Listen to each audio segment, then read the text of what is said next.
Happy CPI Wednesday, everyone. That's right, Consumer Price Index. It'll be coming out at 8:30 a.m., half an hour from now. We'll have that number for you guys right here on Trader TV Live. In the meantime, SPY right now gapping up, buoyed by some really strong earnings. Post-market, we'll get to those in a second. But NASDAQ looking honestly even better here than the S&P 500. NASDAQ near that pre-market high from yesterday after a pretty rough session here throughout Tuesday. So we're going to have to wait and see what happens there. But either way, looks like a strong start. Keep an eye on USO right now. Pretty range-bound here, but we did have some comments from a senior Iranian source earlier today saying that there are no ceasefire discussions here between the U.S. and Iran, or rather discussions to extend the ceasefire. So lots to focus on yet again from a geopolitical standpoint. It's time to talk about CoreWeave.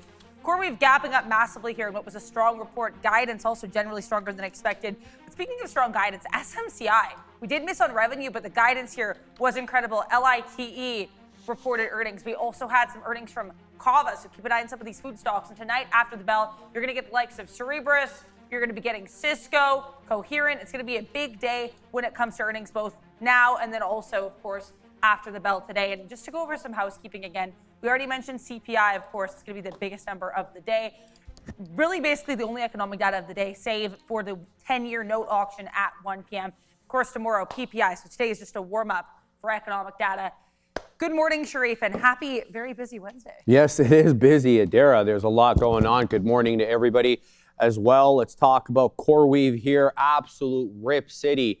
As Adara mentioned right at the top there, 18 and almost 0.5%. NBIS, a little outdone. They just reported about 20 minutes ago or so. They're also up nicely here, 14.5%. So the neoclouds getting a lot of love. And this is the first time since CoreWeave went public that we actually get a nice reaction to the report. It usually sells off. So nice look there. SMCI, Lumentum as well, up 8.5% on good earnings. Meta in focus, big trial coming up there. Watch out for that. SpaceX, all hands on deck.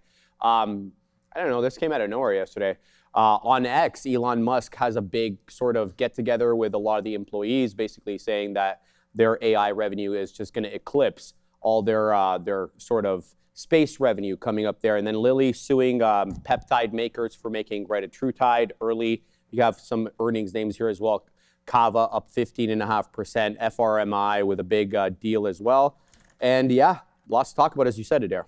Yeah, lots to discuss. I mean, we'll go over these NBIS earnings. We're definitely going to do it again, of course, throughout the session, or the show rather, but adjusted EPS, missing estimate, slightly larger than expected loss. But then sales here, 582.3 million, beating estimates of 572 million, also representing 450% year-over-year growth. So good look here for NBIS as we send you over to Sean. And welcome back, Neil. Hope you guys are both having a good morning. Yeah, so far so good. I mean, NBIS 15 points, like that'll play for NBIS. Oh, NBIS. Heck, CoreWeave, SMCI, NBIS, all looking pretty strong. You got the memory chip names looking good. The market is in the green, but it's CPI day, so everything can change at 8:30. If we get a hot print, now obviously that puts a little pressure on the Fed. If you were to get a hot print, I'm not saying it's going to happen, but you never really know. And that's sort of the thing with the CPI days. You don't want to overreact to a massive move at 8:30, but you don't want to get too nestled in. Assuming that this strength has to continue just because, I mean, it looks good. I mean, earnings growth was fantastic.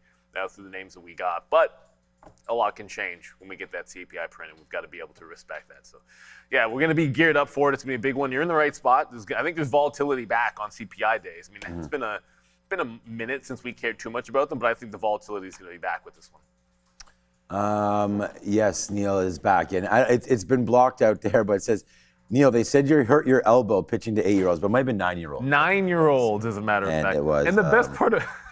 That's what we said. It's like, this is what happens when we're getting older out here. It's well, I tell the kids all the time, because one of our star pitcher, because it's coach pitch 3 innings, and then the next, every inning after that is player pitch. Like our best pitcher a couple of weeks ago, he'd hurt himself with rock climbing. And it was his throwing wrist. And he didn't tell me, and he didn't tell his parents. And he was throwing all fun. I'm like, hey, is anything? He was like, what's going on? Like, you okay? And he's like, oh, I'm fine. And then he tells me after the game. His mom told me after the game. So it turns out that he was hurt. And I tell the kids, I go, look, if you're hurt, you should say something. Yeah, you of should course. throw. And then, of course, like an idiot, like my elbow's been bad for a couple of weeks. Well, actually, it's been a couple of months, but it was flaring up. But I was the only coach there. So Right. I was like gutting it out after one inning. I'm like, there's something wrong. And in the middle of the second inning, it was like starting to really struggle. The third inning, you had to get pulled. dude, the third inning, effectively I started losing some feeling in my fingers. It was tingling, and I bounced to, and I'm like, I should probably stop now. This is just stupidity. Yeah, you're going to be... It's like trading without a stop. Yeah, sort of. Except for this is more permanent damage, potentially. Well, that's what Pash said. Our buddy who's a doctor. He's like, you're an idiot. You could do permanent damage if you kept throwing. Yeah, of course. So that's good. Well, now you got your little brace on there, so good to have Neil back in the building here, ready to rock and roll. We had a great time yesterday. We'll have just as good of a time today. And of course, as yesterday, we were looking at SpaceX, so today we look at SpaceX today as well. I start the day off with happy birthday to my daughter, finally turning 12. So she's 12 there today. And if you guessed on a hockey rink, you're right there. And she wants to go to Red Lobster for dinner. So it's nothing too fancy, but we're going to go to Red Lobster. They have a big crab boil going on now, which I looked was $57.99 or something. So that's going to be exciting. You need a lot of it'll be a good time for her to go there and spend money at Red Lobster there tonight. So and then we're going to look at SpaceX as we go. But I think it's like I'm trying to write down some levels and think about some names to look at. But unfortunately, we do have a number at 8:30. So there's going to be a lot about, where that goes. We looked yesterday. I mean, CoreWeave up 18% is pretty nice. I mean, even their numbers have been they were pretty bad. They're still losing a lot of money. But at the end of the day, people don't care about that anymore. You don't need a profitable business, do you? But it's just it's crazy like to lose as much, like lose $1.14 per share and have an 18% move higher is quite wild. But again, losing less than the market expected there for CoreWeave. And look, we had Brian Shannon on last night, and I said that I thought CoreWeave was ready to go, and I had mentioned that it was right at these levels. You were going to get a big move either way, and it looks like upside there as it just confirms what we all thought, like relatively early innings. I like the SpaceX news about the AI revenue coming from them. That's going to exceed the space revenue. I sure as hell hope so. All right, so imagine you said the other way around. That would be crazy because that would even take even longer to realize any sort of profits. Yesterday, this was 50-50. It's getting a little more closer to we stay put in September than the hike. But still, let's call this a coin flip at this point, 54.46. And that number, the reason why we show this right now is that it's going to change dramatically. I mean, unless it comes out as expected, the CPI number. If it comes out as expected, then these numbers shouldn't change that much. If anything, they'll probably just tighten up. And then we'll get closer to December, which will be the end of the year, where there still is a 45% chance that we just have one hike by that time. So it's going to be interesting to see what winds up coming through today on a 50-50 sort of coin flip number. That's on the September the 16th. So it's only the 12th right now. So you're still 4 weeks away from anything like that. And then, SMCI. I was even saying yesterday, I thought SMCI. I mean, I don't know. I was pretty bullish on all the reports there yesterday. SMCI is still underneath a number. We were looking at 13% for them, but they came up with a real good quarter as well. And they're trying to, received well. And they're trying to get back over what June level there? Yeah, this June 23rd, $35 mark. So, SMCI looks like it wants to work today. And when SMCI goes, it goes. So I'm actually looking to see of a 35 break long, I think, on SMCI here today. Similarly to what we looked at Intel yesterday with that $98 level. Today, you're going to be slightly above that at 99. So we can look out for a pullback into 98 maybe for Intel as a nice little spot there. Hertz was moving. Was it yesterday or the day before? It was 2 days ago. It might have been moving yesterday died too. in the pre-market 2 days. We didn't look too much. There was some good halting. Oh, it did. Yeah. That move. Yeah, exactly. So a huge move there. I can't remember what the story was with Hertz, but after their earnings, they just started squeezing a little bit because they reported, and the short flow, I don't know, as of the last time we checked, it was like 72%. At least that's what I saw. And then they had their earnings report, and it had that big move. It's trying to do a little secondary push. Just remember with Hertz, like that initial push effectively took it to $3, and then it rejected $3. So it needs to get above that. I didn't get to 3. It's a meme. Yeah, I don't have it. Yeah, well, I mean, didn't quite get to $3. Let's call it like 7. Let's call it 275. 275 is like a local top that needs to break out here. But hey, with the short float that it's got, obviously it can be a good one. That position board is not correct. I'm going to make the assumption that Joe was long Nvidia at 217 in the afternoon, possibly. Maybe. Or, yeah, Well, it must have been. Yeah, it must have been something like that. But that's obviously not correct. We'll have to reset it and get that started. But I guess, I don't know if Hertz is on your radar there, Sharif, but there was you were telling me some crazy ones, small cap runners yesterday. Any fun you're seeing today?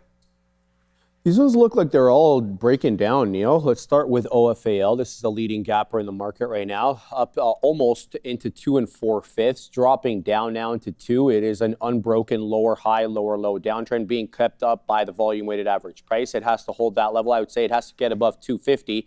No closing prints above 250 on the 5. You got a sideways move here for RMCF. This isn't bad. I don't like the topping tail candle at 720. Pops into 250, then it finds a bit of support here between 150 to 175, not a bad look. BAOS breaking down, that broke out in the aftermarket yesterday. Same thing with BOXL below VWAP, was an aggressive mover. This one as well, CHOW, south of $1, up 50% compression pattern, higher lows, lower highs. It has to get above 60 to 65 pennies. Otherwise, you feel like this one might make it down to 35 again, Adara. Now let's talk here about some CoreWeave here, because CRWV at pre-market highs, this thing is up at least 18-20% last time that I checked here. And this is a pretty solid report across the board for CoreWeave. Also buoying NBIS at this point. They're probably buoying each other with both these names in similar sectors reporting earnings. So let's get into these CoreWeave numbers, Sharif. Let's get into them, Adara, because as Sean mentioned, they're still not making money. But I don't think that's what analysts were expecting. Analysts wanted to see that there was going to be growth, right? And they also wanted to see what CapEx was going to be. So let's talk about those in a second here. Q2 earnings, $2.58 billion on the quarter. That is a 112% increase from this time last year within a very aggressive Q3 guide. We'll get to that in a second. $3.4 to $3.6 billion. But guys, $640 million. Net interest expenses wiped out all the operating profit there because, of course, they're financing these GPUs. These are debt finance purchases, and their net interest expenses jumped up 140% year over year and took away basically all their operating profit. Same thing with the adjusted operating margin. Plunged 1,000 basis points despite the fact that revenue, as I mentioned at the top, more than doubled. Their adjusted operating income fell from $200 million down to $128 million, and that has shrunk down their margins from 16% down to 5%. That is a bit of a concern there. We can keep going here with their core gap. They lost money. They lost about $49 million when this time last year they were profitable, I believe, to the tune of $19 million in Q2 of 25. But I think that's all being, as you mentioned, buoyed by the guide. The guide is very aggressive. 3.4 to 3.6 billion. That's basically an extraordinary single quarter sequential flip. So that would mean basically from Q2 to Q3, that top line number grows by 40%. That's pretty aggressive. And it kind of substantiates the assertions that they've had that the second half of the year is when they were going to materialize some of their hyperscaler deals. Yeah, it's definitely a good look here for CRWV. Is this one that you two are looking to trade today, Neil and Sean? I think so. I mean, the growth it's a tremendous amount of growth. Obviously, it'd be nice if you were turning a profit, but when you look at the CoreWeave is sitting, and it would have been great if it was just like 100 break, because that would be more clean. But look at 50, 200. It made the bottom a long bottom. We'll call it the IPO breakout level, because the high was like 65, and then it broke out there, and then 65 ended up being that kind of line in the sand, slight break underneath. But now you've caught a bid. Again, both major moving averages down sloping, and you get this breakout. The only thing that kind of sucks is, if you get any profit taking, like the prior high, forget about it, because that's like 95. But then here you've got 101 half is somewhere to look at. If the profit taking comes in, because remember, we've got a CPI number that's coming in. Like that can do anything to the market.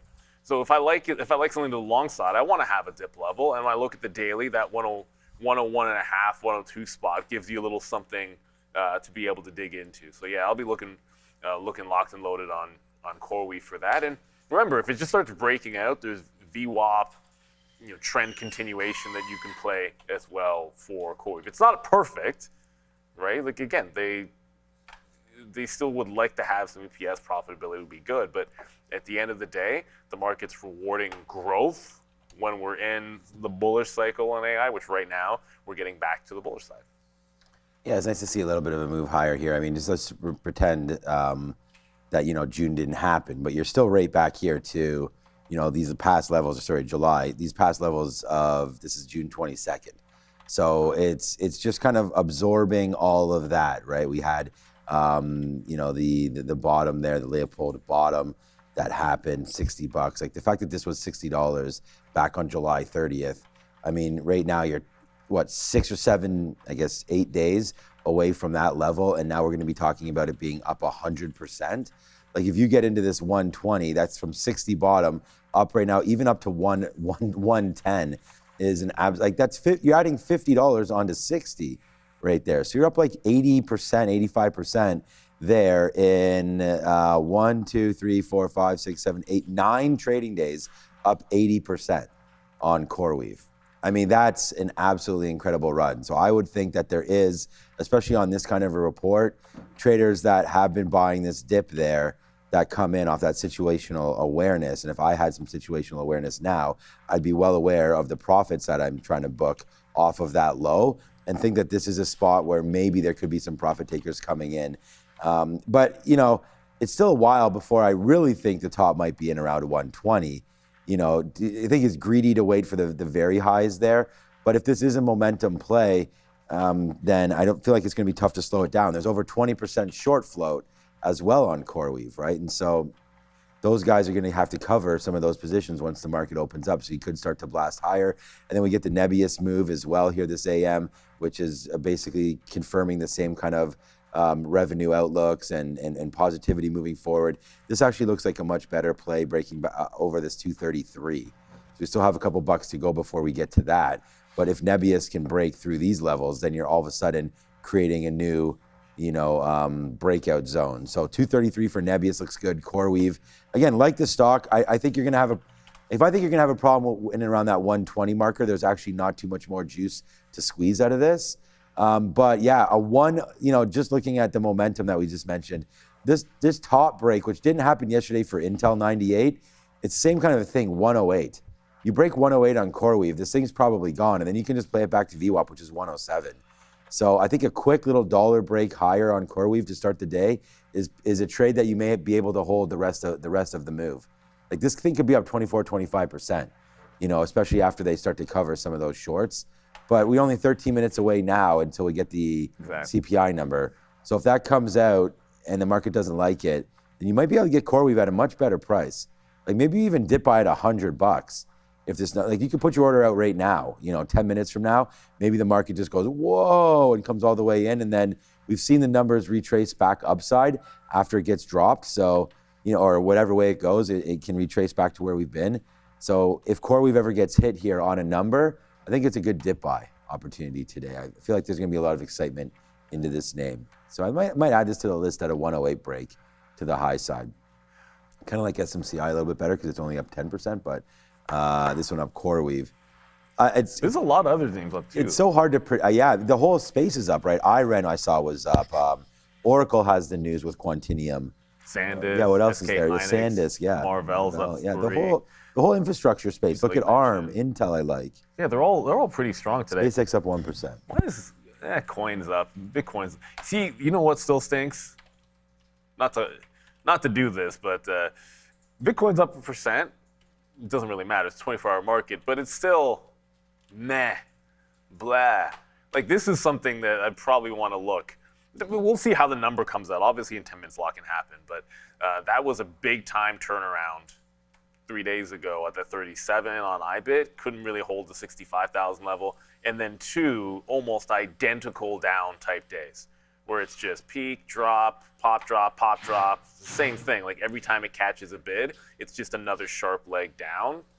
I don't know. Until proven otherwise, they're still looking pretty nasty. Apparently, AMIX. That one rings a bell.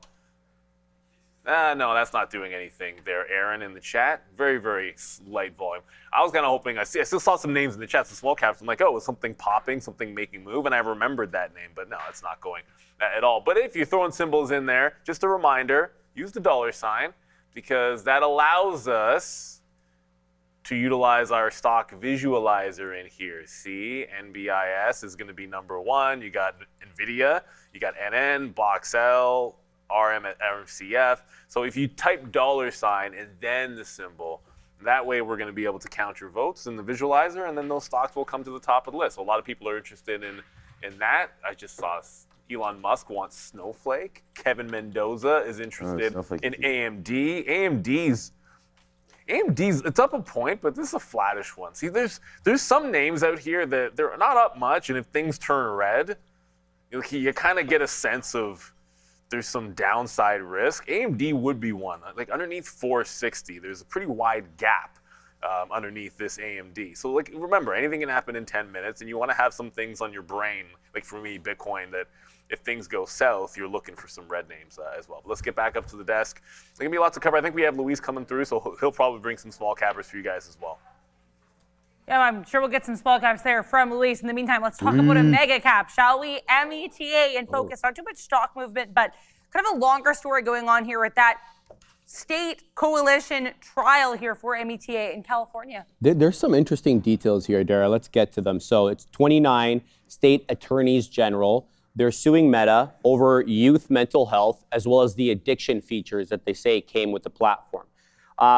Typically, they were protected by the Section 230, but the judge at first instance said, look, Section 230 could be a defense, but it's an affirmative defense that you bring at trial. It's not one that prevents a lawsuit from being brought against you. You're free to advocate it, and if warranted, the judge could find that they actually used the defense properly, but doesn't prevent a lawsuit from being initiated. But beyond the addictive design features, there's more to this. And by addictive design features, I'm thinking like scroll, infinite scroll, push notifications, etc. A core pillar of the state's lawsuit, they allege that Meta systematically violated the Children's Online Privacy Protection Act by actually collecting data on individuals less than 13 years of age without their parents' permission. This features again, though, because some of these states, they want age verification kind of requirements. But the only way to have age verification requirements is to collect information about individuals less than 13 years of age without their parents' permission in this particular instance. So it creates a bit of a dilemma here for a platform redesign. This is what got me, though. Listen to what the school districts are doing. The school districts, over 400 of them, they're actually suing and they're seeking direct financial compensation from Meta for the thousands of extra counseling hours that they have to actually provide, as well as mental health staff and more disciplinary resources that they say are tied to basically some of these, I guess, deleterious options in social media. So it's not just the AGs, they're being joined here by school districts. And I can't stress this enough. It's not binding on other states, but what it is it's highly persuasive, especially the damages here. The amount of money that's going to be given is going to set a precedent for the thousands of pending litigations. It'll be interesting to see too how much they can prove, how much the judge actually lets Meta get away with versus lets the attorneys general do what they do. So I think this will be really interesting to see. I think what kind of precedent is set by this case, as Sharif mentioned. So META, is this one you guys are watching with just 7 minutes to go until CPI? Not so much for me, but I think for everyone. If you're looking at Meta, it still has this nice little back and forth pivot thing going on with 600. Like it breaks 600, it fails 600. Like there's been good action off of this level. It closed pretty much there at the 99, but it's still looking very much like in the inside range with it. Like it's not doing anything in either direction to make new uncharted territory, right? It's not breaking down the 580. It's not really taking out that top with any authority. So to me, it's like kind of a diddling in the middle. I don't love that they're in the crosshairs, and the reality is that they are. But in our crosshairs right now are some actions with our man Joe.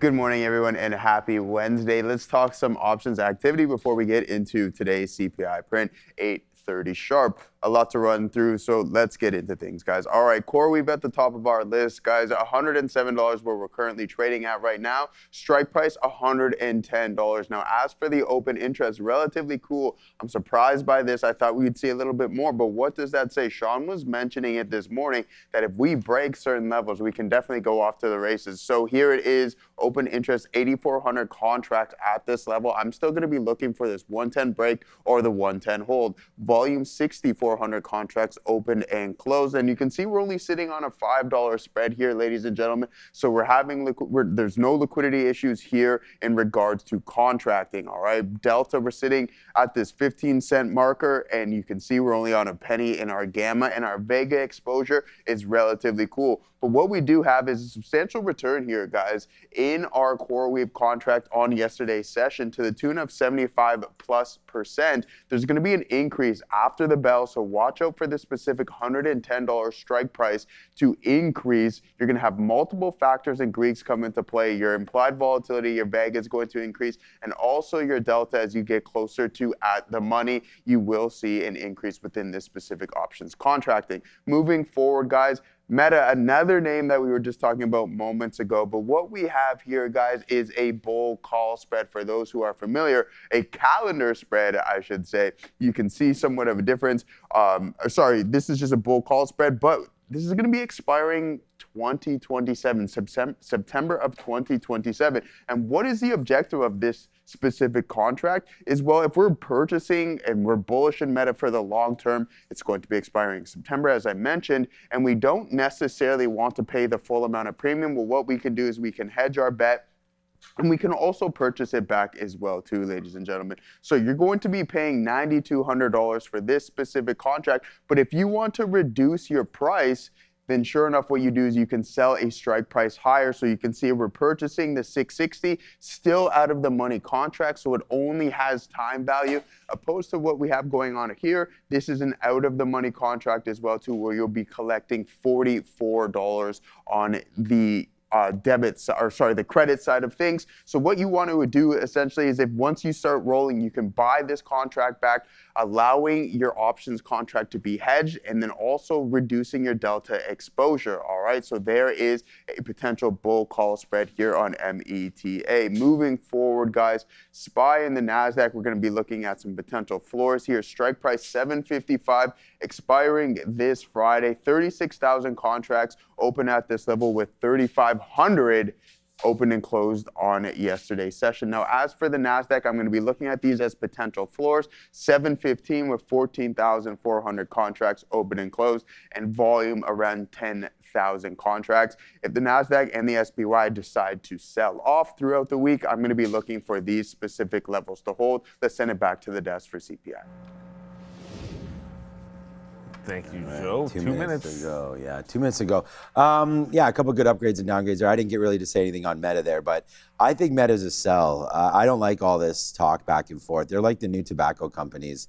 You know, how in the hell is the state going to sue these guys for, you know, things that they have, the options?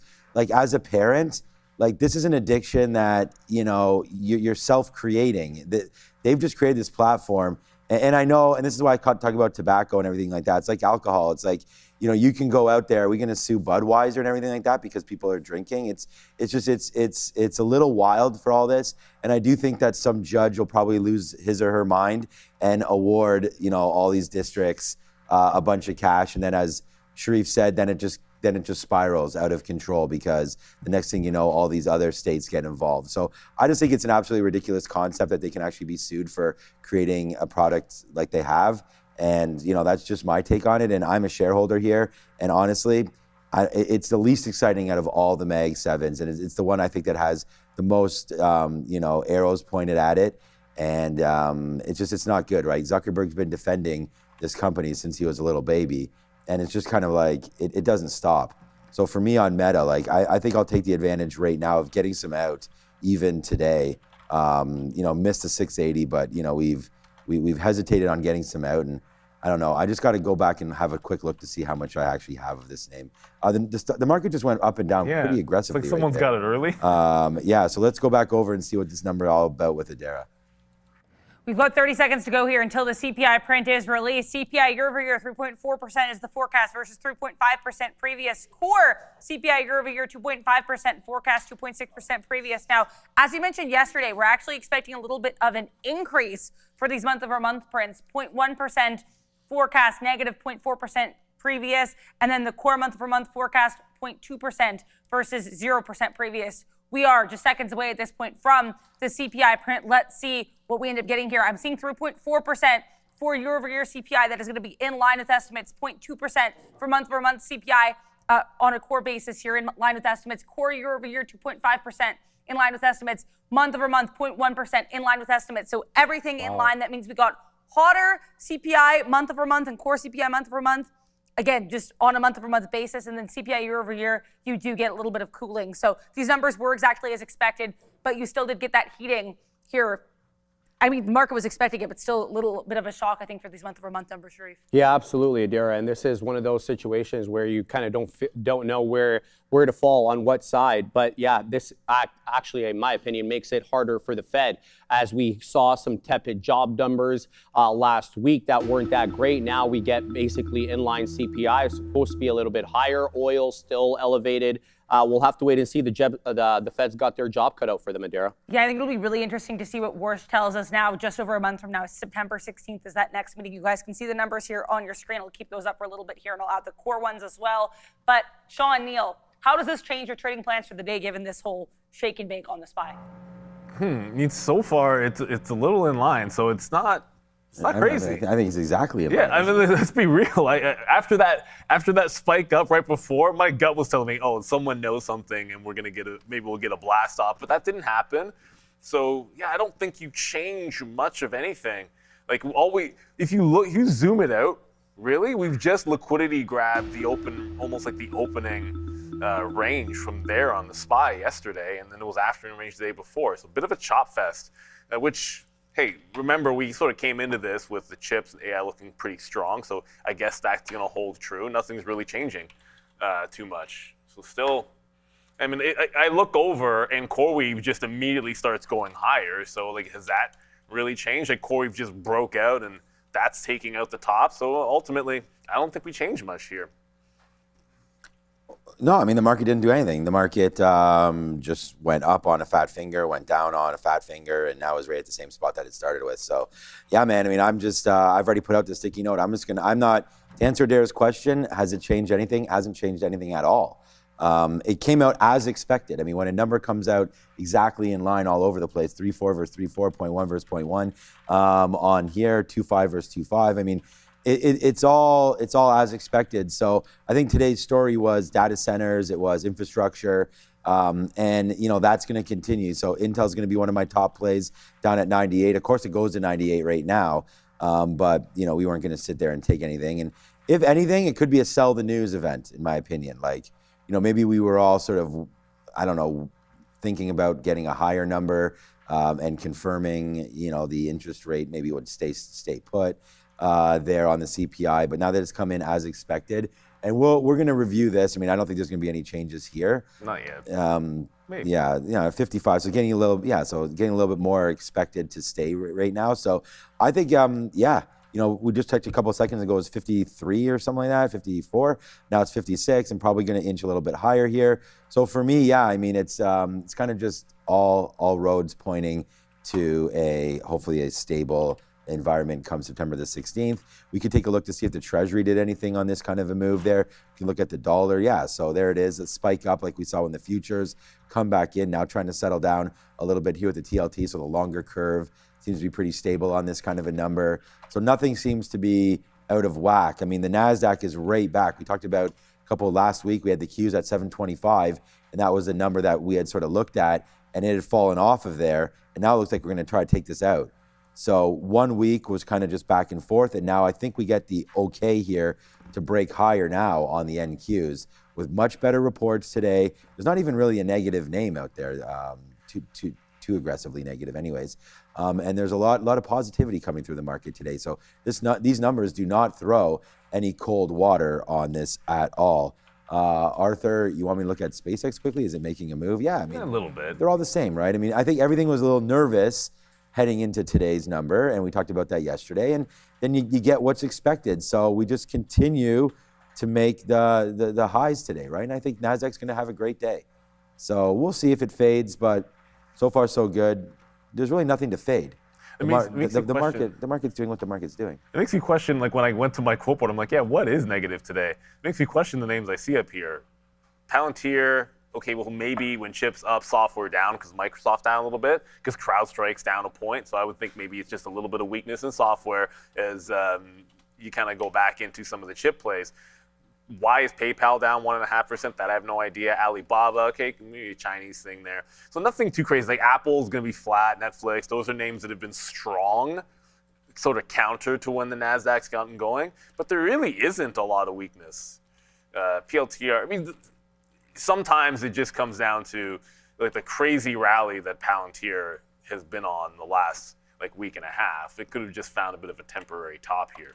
So yeah, that, I would say there's your, like this would be the name that seems a little bit relatively weak. Made that high at 180, lower high, and now when the market's blasting, it wants to lose it a little bit.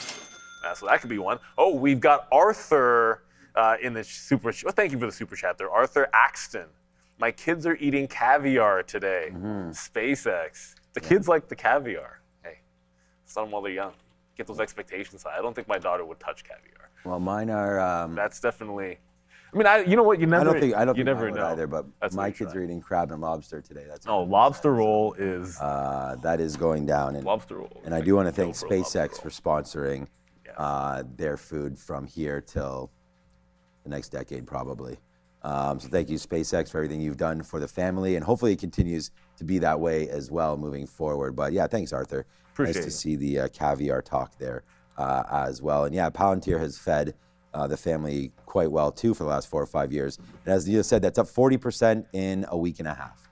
So yeah, really happy with the way Palantir has been trading, that's for sure. We'll see if that can stay high side as well. There as a negative name, as Neil just brought up. And oh yeah, please tell me Uber's up because I have to get out of it.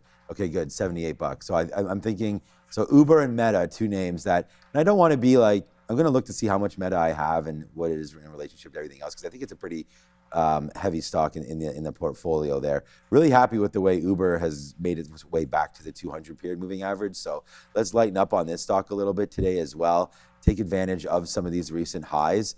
Like we said, we sold a little bit of Palantir. I like Palantir moving forward. I really think that they have a lot to offer this world, needless to say. Uber, I'm not so sure about, so I think this is a name here. They actually had a data breach yesterday in the Uber Freights division. So I don't know, it didn't really cause anything to the stock because that wasn't there. I think it was later in the afternoon.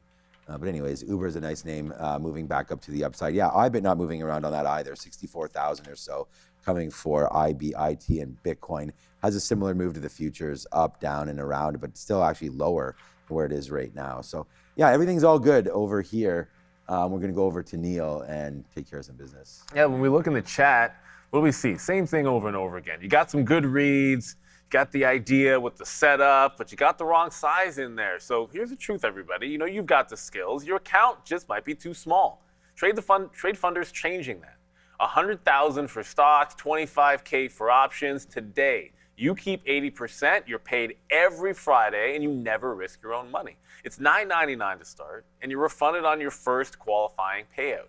You can start in just an hour. No evaluation, no background checks, just you and the size you've been missing. Scan the QR code you see on screen. That is tradefunder.com. Choose stocks or options. I want to shout out to them for sponsoring this portion of the show. And actually, I was just talking to Vesty in the chat about Oracle's up 3% and flying. So there's a strong one, although it's kind of just giving back yesterday's move and it's not really breaking into new territory just yet. Thank you for the message there. Special K from TikTok, thank you for the gift. Let's go. You got the rocket ships. I'm going to just assume maybe that has something to do with SpaceX there. Maybe not. Maybe it's just rocket ships in general because the Nasdaq's up almost a full percent. That works as well. There's lots of gainers here, so shout out to you, Special K, and all of our viewers on TikTok, which reminds me, got to throw up my amalgamated chat, which I didn't have up there, so we can monitor everybody. Doesn't matter what platform you are on. Ooh, look at that. Ronaldo, mines for long. mines, $ mines. Yeah, maybe. In general, huh? We had some, the Strait of Hormuz got swept for mines. Yeah. I don't think that's what you're talking about, but. It could be. Yeah, thanks, Adam James abroad. Some nice comments from you in the chat as well. Eli Lilly making moves today. We're supposed to have Luis today. I don't know if I don't. Well, maybe he's 8:45. Maybe still not arriving yet. Yeah, interesting here as we're trying to break through 1240 right now on Eli Lilly. So that's going to be a good area there. We just yesterday got into all-time highs again. Talk about a name that you want to basically buy, as many dips as you can in this name. This was a little aggressive from 1100 to 980, to 880, there. Wow, that would have been a great opportunity to buy some more Eli Lilly. And now you're popping back up through 1200 again for LLY. So, yeah, let us know if there's any, names there. Oh, yeah, OFAL. That was the one that you guys are talking about right now, OFA Group. Trying to go 85 million shares today for OFAL. Their breaker on the day today. We'll see how high this name can fly. Only $2, so there is a good possibility here that this one gets going. You zoom out a little bit, we see some, definite support and resistance levels. In this situation, will be resisting up here around $3, up to 350 for OFAL. Still has a while to go before we get to that level, but there it goes. Wow, just took out 250, 260. We're starting to get going right now. I mean, look, what? Come on, we just call this thing up and this happens. Dude, I was just saying this was at 230, and I was like, wow, the 350 is a level. You know what it went to? 350, and just stopped right there. This just picked up speed, boy.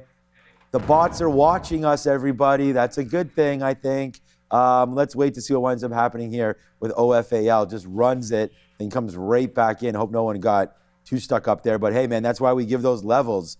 Like, that was your out if you were long right there, 350. Glad we just talked about it. There goes OFAL. Wow, if Ramin was here, I don't know if she is. That might be a clippable moment right there. OFAL up to 350. What a run right there. All right, Joe with upgrades and downgrades. What's cooking? All right, guys, welcome back. Let's take a look at some of the analyst actions here this morning. We're going to kick things off with Kava Group. Overweight rating by KeyBank, and we're up 17% here this morning. But there's some reasons why they're reducing their price target. We'll get into that momentarily. $95 price target, that is down from $110. Pretty good report, but the firm citing better than expected same-store sales and adjusted EBITDA. But the reason for the reduction in price, guys, trends at the end of Q2, beginning of Q3, moderated due to industry-wide food safety issues. Moving forward, let's take a look at HIMSS. Reporting a couple days ago, guys, the firm sees higher execution risk with the company's fiscal year outlook with a neutral weight rating, and we're going to be reducing our price target to $33. That is down from $35. Citi giving them that price target cut. We're up 0.6%, but they're also raised revenue guidance mostly on the eucalyptus acquisition. Now, moving forward, let's take a look at CoreWeave, up 21%, guys. Overweight rating, and we're going to get a price target increase to $153. That's up from $151. Piper Sandler giving them the nod, but the firm also noting impressive net new megawatts, Q3 bookings, and full year 2026 guide. CoreWeave's demand is becoming more broad-based across geographies and sectors. So that is the reason for the overweight rating and the increase on the price target. Moving forward, last but not least, guys, Super Micro Computer up 9% this morning. And we also have a price target increase, but we're holding our neutral weight rating. $39 price target. That is up from $33. Citi giving them the nod this morning, but investors are looking past weaker than expected revenue in favor of its above consensus sales outlook. Citi wants more conviction on the pace of the company's margin improvement and free cash flow generation before they increase that rating from a neutral to a buy. Let's send it back to Neil and Shaw. I saw Kava on there. I mean, Kava, 17%. Like, everyone's gonna be talking about tech today, and rightfully so. Like you can't really avoid it. But this is a name that's got a good little trend break here. Like 17% is fantastic. I want to double check. I feel like it had a decent enough short float, but I just want to be sure about it. On Kava, 12%. 12% short on Kava, so it's in the double digits. It's back above the 200 period. It just needs this little 74 breakout level to get taken out, which might be a lot to ask when it's already up that 17 points, but this should be one to keep an eye on. Why not? I mean, Kava looking fantastic so far. Golf franchise, do you think the CPI print will maintain the upward trend in SPSM, FNDA? Well, I don't think that we move the needle at all, right? So small caps here, because this will be S&P 600, I don't think anything changed with that print, right? So I think the good thing about nothing happening is you sort of go back to your regularly scheduled programming. You know, I'm not, like, none of the levels I'm looking at today really changed. Like, still looking at CoreWeave and silver, and I'll probably still be bearish on I, but like, none of that really changed with the number because it was in line. And yeah, SP 600 has been in an upward trend. Maybe not anything crazy, especially today. And would they have been a little bit more susceptible, these names, if we had gotten a chance at, or an increased chance that rates would go up from the print? Certainly, but that didn't happen. So I do think not much has changed with this CPI print here this morning. So, you know, call it boring all you want, but boring things in an upward trend are good. Like, that's, you'd almost rather that be the case, because then you can just sort of focus on the strong revenue growth that we're still getting this earnings season, which has definitely been true, and then hopefully we can maintain this bullish tint. And the other thing we'll be able to check is, you know, keep an eye on the US dollar, keep an eye on oil. Obviously, oil futures are going to matter. US dollar index dropping a little bit here. And of course, as we had mentioned, you can keep an eye on that Fed watch tool, which still hasn't really done anything. I'm going to guess after refreshing another time, it'll still be probably that 50. I mean, if anything, we've just eked up a little bit more to rates staying the same. Like, it went from 55 to 58. So it's just inching higher, or you can say inching lower on the raising of the rates, down to 42% when it was 45. So I'd say that just reinforces everything we like about the market right now. It doesn't give it any juice, but still good.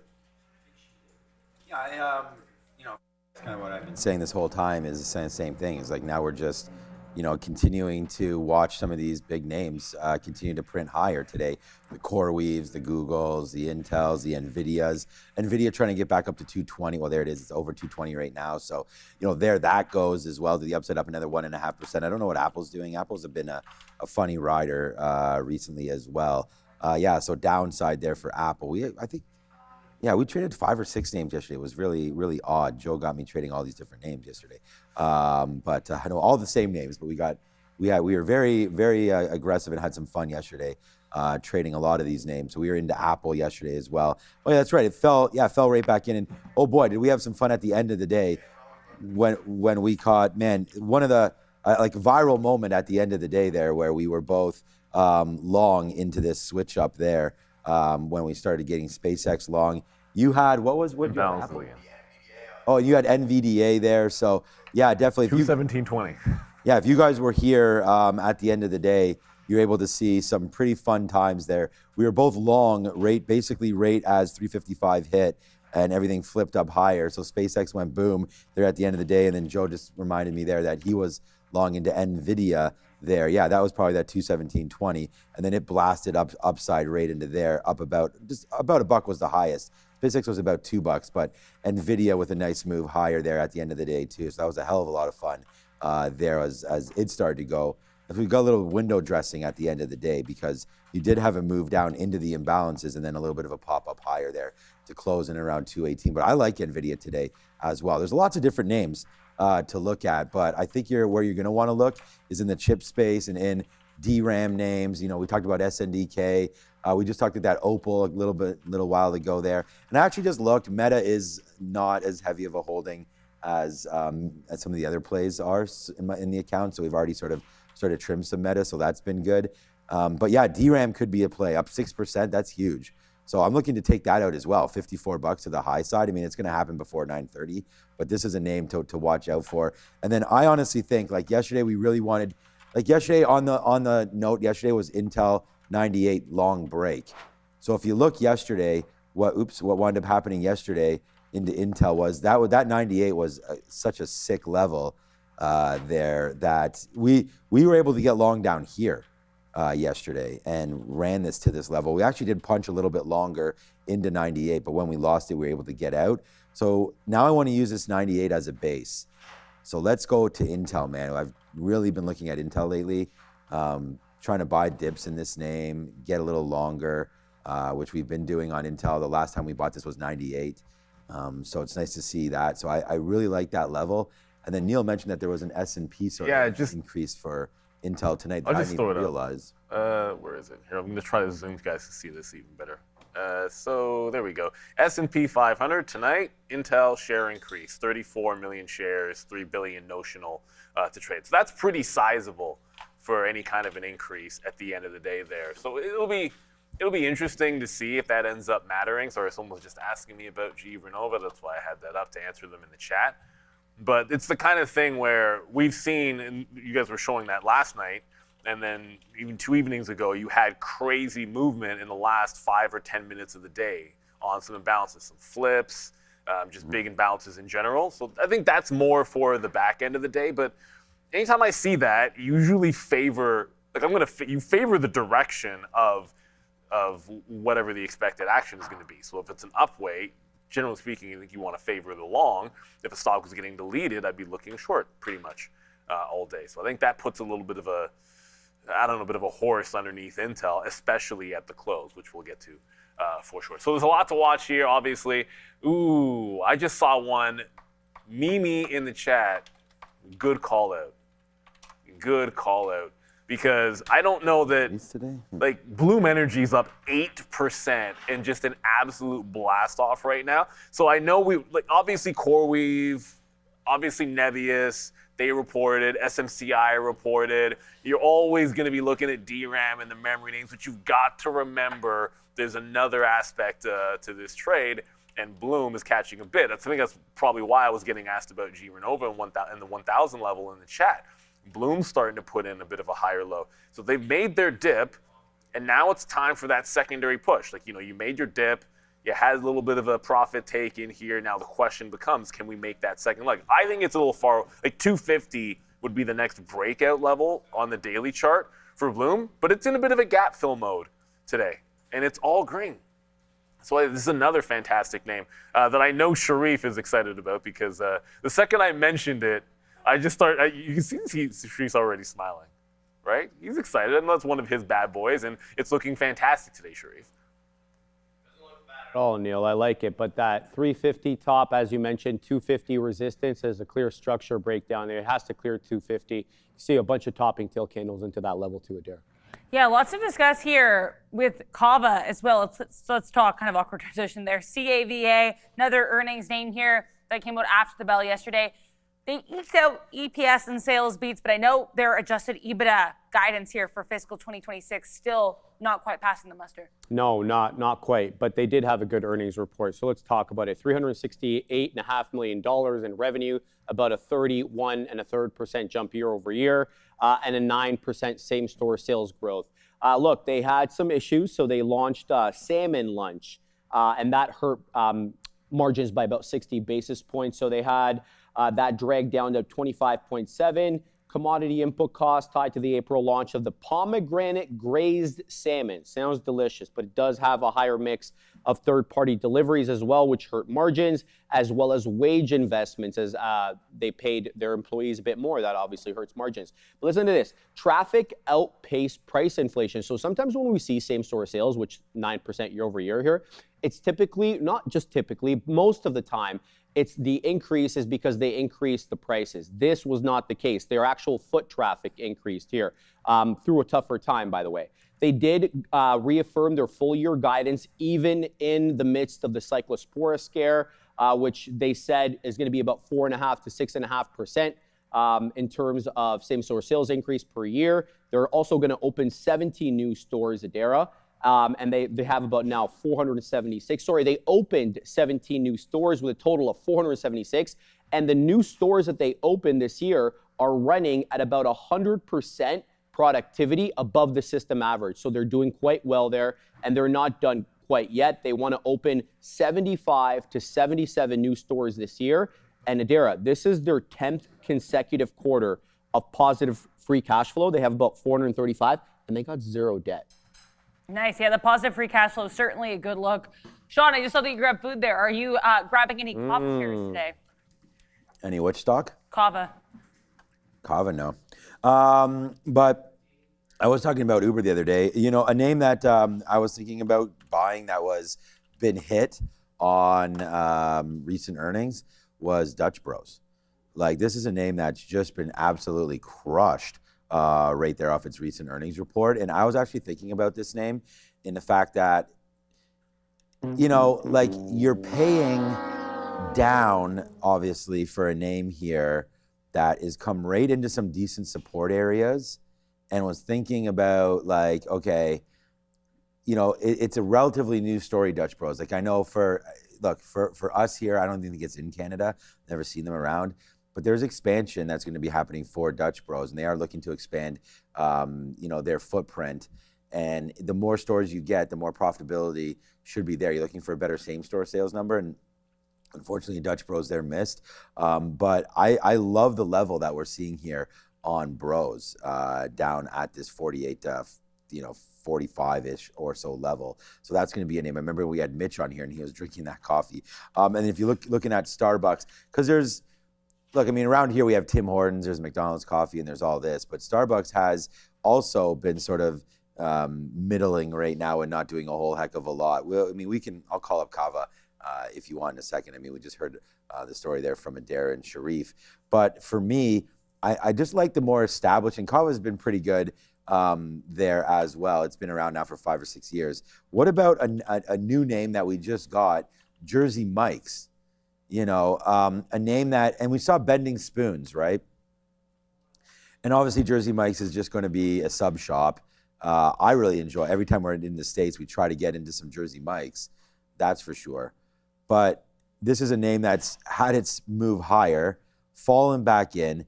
And, you know, if you guys remember BSP, Bending Spoons, and some of these names are going to be what they are. Bending Spoons is obviously a tech. It's in the right space. It's been pretty hot. But this is kind of reminding me a little bit about J Mike right here, where you have that move higher, and then you just fade right back in to the similar levels to where we started, and then you take off, you know. So that's BSP. And then if we just go back to J Mike here, JMKE, I mean, I like the symbol. This is something that's very similar with obviously not as many data points, but you fall back into some of these levels. So what about some Jersey Mike's there? Grab that turkey avocado and go long on that one, right? I think this is a good opportunity here for some Jersey Mike action, as well as tonight we have a name like Cerebrus coming through, I believe I think that's tonight with their report. So here's another name that, you know, fell right back into its IPO levels. I think it was 180. I mean, it came out at 350, so forget about that price. But the price of the expected bid of 180, right, is where they should have came out into.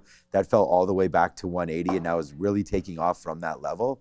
So although we talk about sort of some of the destruction that's happened, what's up, Randy? Is it a banana? Is it coffee? Is it neither? It is banana time. Thank you, Randy, for that. I would love a banana cognac in your coffee? Yes. No, I don't think that. You know about the banana cognac? I don't know if I want to put that into a coffee. A normal coffee, legendary. Sure, my friend, but Cerebrus, yeah. I was saying it's looking nice out there, man. Yeah, he doesn't. Don't worry about banana cognac. It's looking nice out there, Randy. All that work getting out. You gotta start dropping down some of the cables out there, and on the other side of the office, more of the real trading side there.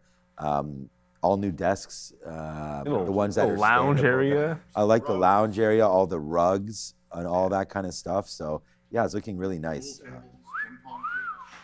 No. And you're adjusting so the sound is a little bit better in here. We're trying to do all this work. So need a foosball table back. That's what we need. Yeah, that'd be too loud. The old office used to have a foosball table, but there was complaints about how loud. It's a watermelon in your life. Way too loud. Well, what are you gonna do? You gotta enjoy it. You gotta have it. Got to enjoy it. Then we're gonna lose our big plant, because all the back office, a bunch of them moved here, and then had some plants here. We had Randy in front of us, so that's gonna be gone. He'll be back into the doldrum for sure. But you guys were just talking about Kava. That looks. Yeah, it looks. Yeah, you know what? Maybe I'll do that today. I'll do a little video of the other side, and you guys can see it. I'll post it up on X, and you guys can have a look to see what the other side looks like. And that should be a lot of fun. I'm curious if anyone uses those stand-up desks. Good. No, they don't. No, I'm talking about in the chat. In the chat. Like let anybody use like the desks that rise that you can go up and down, you can stand, you can sit. Throw it in the chat. Like, do you guys use them? Do you like them? Good for the back. All kinds of fads have been around here. There was a fad on the trading floor that lasted, I want to say, 1 month, using stability balls to sit down, which is great for engaging the core. But believe me, like people got sick and tired of that right quick. For sure. Any fad like that is usually going to be short-lived. It is 9 o'clock already, okay. And some people, Alex says their wife uses it. Jeremy says the wife has one in there. Dylan uses a standing desk. So there you go. Some people saying you can't sit all day. I tend to agree. You can also just get up, walk around every now and then. Here's my daughter on her birthday, already on the. So apparently, so if we pause, this is her right here, coming through in this blue. You can't see that, so there it is. Just breaks that, and then boom, and you see that goes to. She doesn't celebrate. That's a goal, right there. So there it is. Nice little move there coming through. She's at like it's like a prospects kind of camp thing here. So here she goes cutting through the middle. Whoops, right there, and you can see that goes top cheese right there, and she looks at her mother videotaping and. So, select what? Yeah, we're actually pretty proud of her. She's pretty much nationally ranked right now. So she plays at the highest level you could play at for girls hockey. And she just turned 12 today. So happy birthday to her. It's just her dedication, Sharif. I mean, you know what that's like. Obviously, you go going to the gym a lot and take pride in that kind of thing. Just a little bit. We don't have to wake her, like today, 6:15. Like they're an hour away, they had to get there. You don't have to wake her up. It's completely different than my son who it's like, he loves everything, but he'll sleep in, he'll do this, he'll do that. She doesn't. So let me tell you what her day was on Monday. She did hockey and it's going to sound like, this is like something she has to do. Did hockey from 8 to 3. Then she did an F45 workout, which is high intensity training for 45 minutes. And then so that was from 5 to 5:45. And then we had 7 to 10:30 baseball that day. So, it's like nonstop and she just loves doing it. So it's the dedication and it's the hard work and it's just really paying off. So I throw all my money at her because she gets whatever she wants at all times because she deserves it. And it's absolutely amazing that the amount of effort. Like, can you imagine an 11-year-old wanting to go to this high intensity training like 3 or 4 times a week? And it's absolutely crazy the stuff that she does. And starting on Friday, we have our baseball tournament, which of course she plays rep baseball, which is the highest level you can play in Little League baseball as well. And it's she's amazing. So she must get her athleticism from her mother because, but I'm very proud to have coached her for the last 6 years with not only her house league baseball, but also rep. So yeah, Sharif, thanks for asking. And yeah, she definitely is something special. So, and, you got to sort of nurture those things. And you know what? When she goes home, she spends her time on TikTok. She spends her time on Instagram. She spends her time on YouTube. And that's where I talked about that whole hatred towards Meta and things like that. It's a choice.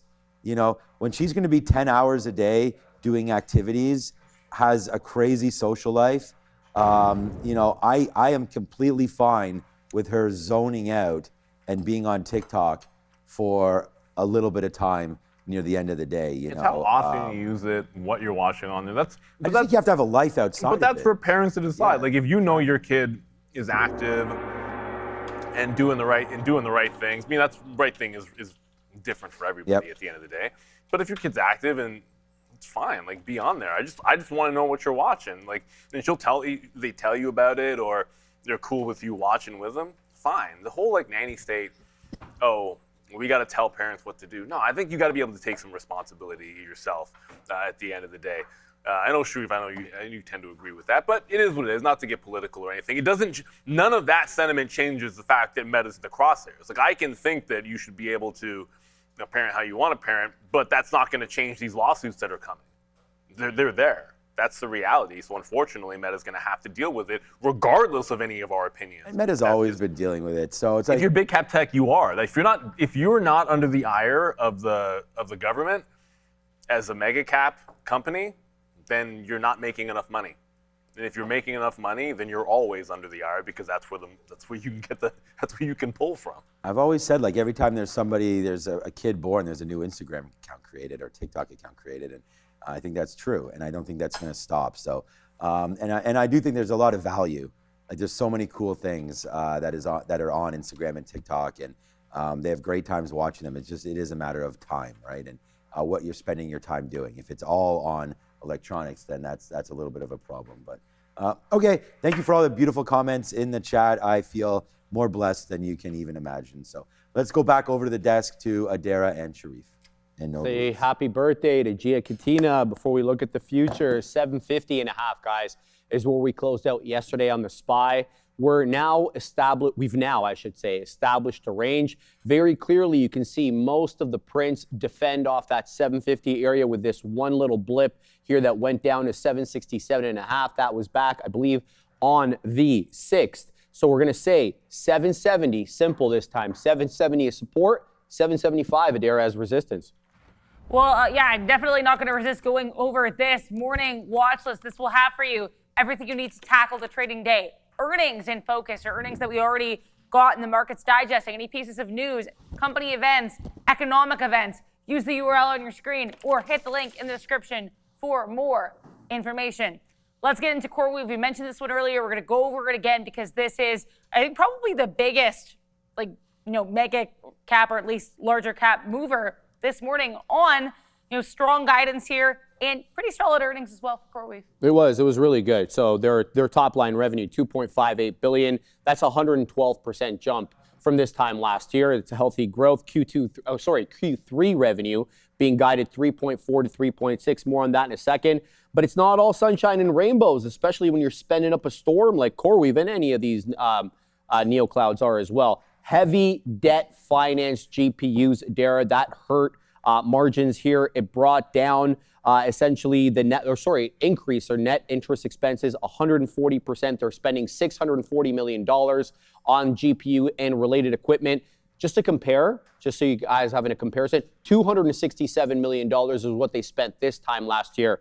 That's almost tripled. Adjusted operating margins as well plunged 1,100 basis points down from 16% down to 5%. Really, again, because they're spending up a lot on front-loaded GPU, a cluster depreciation, as well as unutilized data center power ramp-up costs.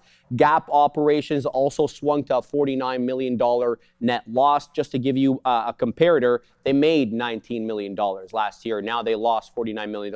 A lot of this could be blamed on two reasons. One, higher component costs. Two, more aggressive scaling from hyperscalers in 26 as opposed to 25. And that makes sense given the guide, $3.4 to $3.6 billion. On a quarter-by-quarter basis, if you look at Q2 and Q3, 32% jump quarter over quarter. Yeah, nice look there for CRWV. How are you guys looking to trade this one? Well, I don't know if we're not going to get the dip into 101.5 right quick, and certainly didn't happen off the number at 8:30. But first of all, let's just give Nvidia some flowers. They're just as big as CoreWeave. They're about the same size of a company as well. But at the end of the day, I think it's going to be more about the growth and the backlog than anything else. And the chart tells you a pretty specific story. And that is, it's a big breakout, right? You had consolidation in earnings. You're going to get a breakout on earnings. The daily says 101.5 is the most recent prior high as we get our reload into coffee. So if the pre-market low goes, that's the area I'm looking for the dip buy. And for a continuation play, there's that. And then there's the volume weighted average price. One of the setups we generally like is that gap up, false break. If you false break the low and then come back higher, then that continuation in the long as the profit takers come in potentially at 9:30. So I think we can see a little bit of that. It wasn't a perfect quarter by any stretch of the imagination, but the momentum, it was bigger than the expected move, which is what you want to see. So that's a very good start for them there on CoreWeave. So I'd be looking for the dip and rip. I did like, first of all, thank you so much to ZZZZZT here for the super chat. I'm just going to send that through. Yeah, well done. Thank you. Well done for her. I made the easy part, man. She's the one doing all the hard stuff. So thank you so much for all of that love coming back in. I don't know why CoreWeave's going down right now, but it is. So yeah, earlier before that CPI number, I said, a 108 break, really liked that, taking out the high of the day at that time. That already happened. So that was a clean break up to 110. So I think that that's maybe giving us a little bit of a pause for concern now because it stopped exactly at 110 and it's coming back in. But whenever you make a new high of the day and then come back in and now trading around VWAP again, if you could bounce off that, then taking this out is inevitable. So I like a 110 break on CoreWeave. I think it's, you are having a little bit of a downside push right here. As we said, traders would come in and take some profit. This name is up, as I explained, I think 80% from its lows right there, right? And so this says, 74.3% right there from its low to its high where we are today at 107. So, 75% in 9 days. Palantir was 45% in similar time frame. And now CoreWeave is just an absolute monster today. Upside there as data centers. And it's not great that they're losing money as a company, but the forward outlook looks great. And if we're going to play the game, I think you just want to play the long. There's 20% short float on this. So, the shorts will probably try to push it down. So that's what I think is what's happening right now. Let's just see if it winds up holding. That's where if your only play is a break of 110, you don't have to worry what happens to it. So let's just wait to see what happens at 110. I think it's a break long. And then if that does happen, there really is no air recently up here. So you got to go back about a month, back into late June, if not even later than that. And look at this 120. That's what I was saying before. That day we closed at 116 right here, whatever day that was, June 22nd, which sort of started the capitulation to the downside there. So maybe we can get to 115 or 116 today. And I actually think that if it takes 110, your $5 clear high side is easier than $5 down. So I like it. I think you're gonna have to give yourself a little bit of a bigger room on this one. With 20% short float, CoreWeave I think takes that 110 and continues to go higher and puts in one of their best days, man. Could be up 25% by the time this is over with. Let's talk here about a friend of ours here, SMCI. SMCI here, we actually missed on revenue, but really strong forward guidance here for SuperMicro for fiscal 2027. Massive EPS beat. This was up more than 300% year over year as well. The main question, though, everybody wants to know, did they report on time? They actually did. Nice. I think early. All right, nice. All right.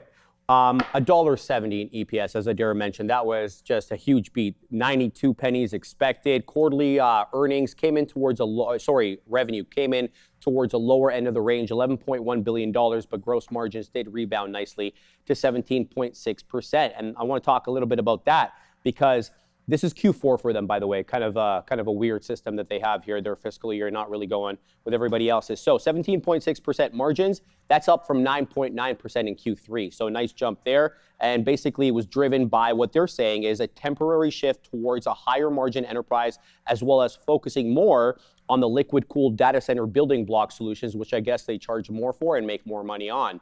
Q1 EPS guidance, though, so next quarter is Q1 for them. They do expect margin compression to rear its ugly head again, and they're saying EPS will drop from the $1.70 it's at right now. It's going to drop to $1.01 to $1.10, and they're blaming it on the lower margin hyperscaler build-out. Looks like because these hyperscalers have the big bucks, they can dictate some of the prices, and the prices here are not favorable for SMCI. It looks like they make more money selling to smaller companies. Balance sheet debt reduction, I should say. $1.2 billion in net debt wiped out. Now they have about $7.5 billion in cash with which to play. And they got $60 billion in new orders. And that's what they're saying. They're saying that they're really going to pick up on their orders. And now they're guiding full year 2027 revenue with Dara between 65 to 72 billion. Yeah, I think that fiscal 27 guidance beat, again, we were looking for 53 billion from analysts. That's a pretty good look here for SuperMicro. How do you guys feel about this name today? It's almost 30% beat on that revenue guide. Like, that's pretty significant for SMCI. And you almost get the feeling that SMCI would be up the way that CoreWeave and NBIS are if it wasn't for like sort of the past with SMCI, and then maybe not getting the full credit, or maybe it's just, people a little bit, some trepidation for the name just because of some of the reputational issues that have happened with SMCI and some of the scandals. Otherwise, this seems like it's an all good to go sort of report. So for it not to be re-breaking out the top, it does have a pretty clear, I mean, the prior high sits at 33. I think 33.5 almost sits a little bit better if we do get a little bit of a dip, but the market doesn't seem like it wants to give that much of a dip. It's got room to 37 when you go back into that daily report, and it's an impressive report. In a lot of ways, you could make an argument that it was a cleaner report than a CoreWeave on SMCI. For me on SMCI, man, it's pretty simple. $35 break right here on the sticky note today. $35 break higher right there, or a long dip into 33. So I'm going to be playing that range there today. And again, we don't want to sit there first thing. We want to give it a little bit of a second to make a move here. But SMCI, anything around that $33 mark, I think we'll try that. That $33.50 right there. We cut the charts off, so it's not like that's a key level or anything. But coming back into 33, let's see if it drips back. That pulls it back about, to being about up 5-6%. So I think that would be a level that people will try to buy it up. And again, looking at a little bit of a longer time frame here on a 5-minute chart, $33 is where we have right now the 200 period. Remember, it's not even 200 periods here, so we got to be careful with that. But there's $32.50 we broke out from yesterday. So just a little bit of a pullback in to $33 that we see hit at 5:40 yesterday in the afternoon. So that should be a level well worth looking at there for SMCI. And because there's over 20% short float, I do like a $35 break. I like the increased margins, everything that Sharif mentioned there. Better quarter than expected. SMCI continues to work, and I like the stock, so let's go long SMCI on a 35 break. I'll probably be mad because, you know what, maybe I'll just take half a unit early if it goes, but I don't really want to punch out at 33. We'll see. Anyways, $35 definitely on my mind here for SMCI. And the thing is that as these imbalances come out, and again, thank you for all the birthday wishes there for my kid. Very kind of everybody. Nokia there. So these are going to come through on the NASDAQ, which is where SMCI is landing right now. So at 9:25 in about 8 minutes, you're going to get an update on all of this. And that could probably, I would say SMCI is going to be knocked out for a long. So I think it's going to come as a bid and then squeeze the shorts on this one. I said 20%. There was also a level for CoreWeave that was, so this both. So they're both. This is 19.6% short float. So definitely room to run there, especially with it being 10%. I think it can go higher. SMCI's expected move yesterday was 13%. So better quarter than expected, and I think it gets there. So yeah, I'd love to have this still hanging around 35. Maybe we'll punch it for like a quarter of a unit, something like that early. Punch outs necessarily haven't been the greatest. We showed you, I really liked Intel 98 yesterday. And what is it today? 100? Did it break 100 yet? There. So see? So it's like yesterday we were all over that 98 level, even taking the long through 98. But just because there wasn't, a true catalyst there, Intel really didn't do a whole heck of a lot. So on earnings there today for SMCI, I think there's that catalyst. Wow. Okay, good for you, Intel. That's a good play. That's another one for me today that I had written down INTC for the long at that 98. And of course, when we write that level down, we're chilling at $99. Now you're well suited to the upside. And I said this is probably going to be a day to see the NASDAQ continue to run. And that's exactly what it's doing on a nothing burger CPI number right there. So the market continues to blast a little higher. And a quick little check on our friendly Fed right now. And we're set 64% now. So this is really starting to become an uneventful September the 16th potentially. Yesterday it was exactly 50-50. Now, like all stocks, you're starting to raise on the expectation of a stay put number from Kevin Warsh and friends there with the Fed. So yeah, not looking good for a hike right now, and the market is taking that well. So there it goes, man. Nasdaq up another 1.1% with not too much red on the board. Do we even have a red story on here? So. But there aren't any real.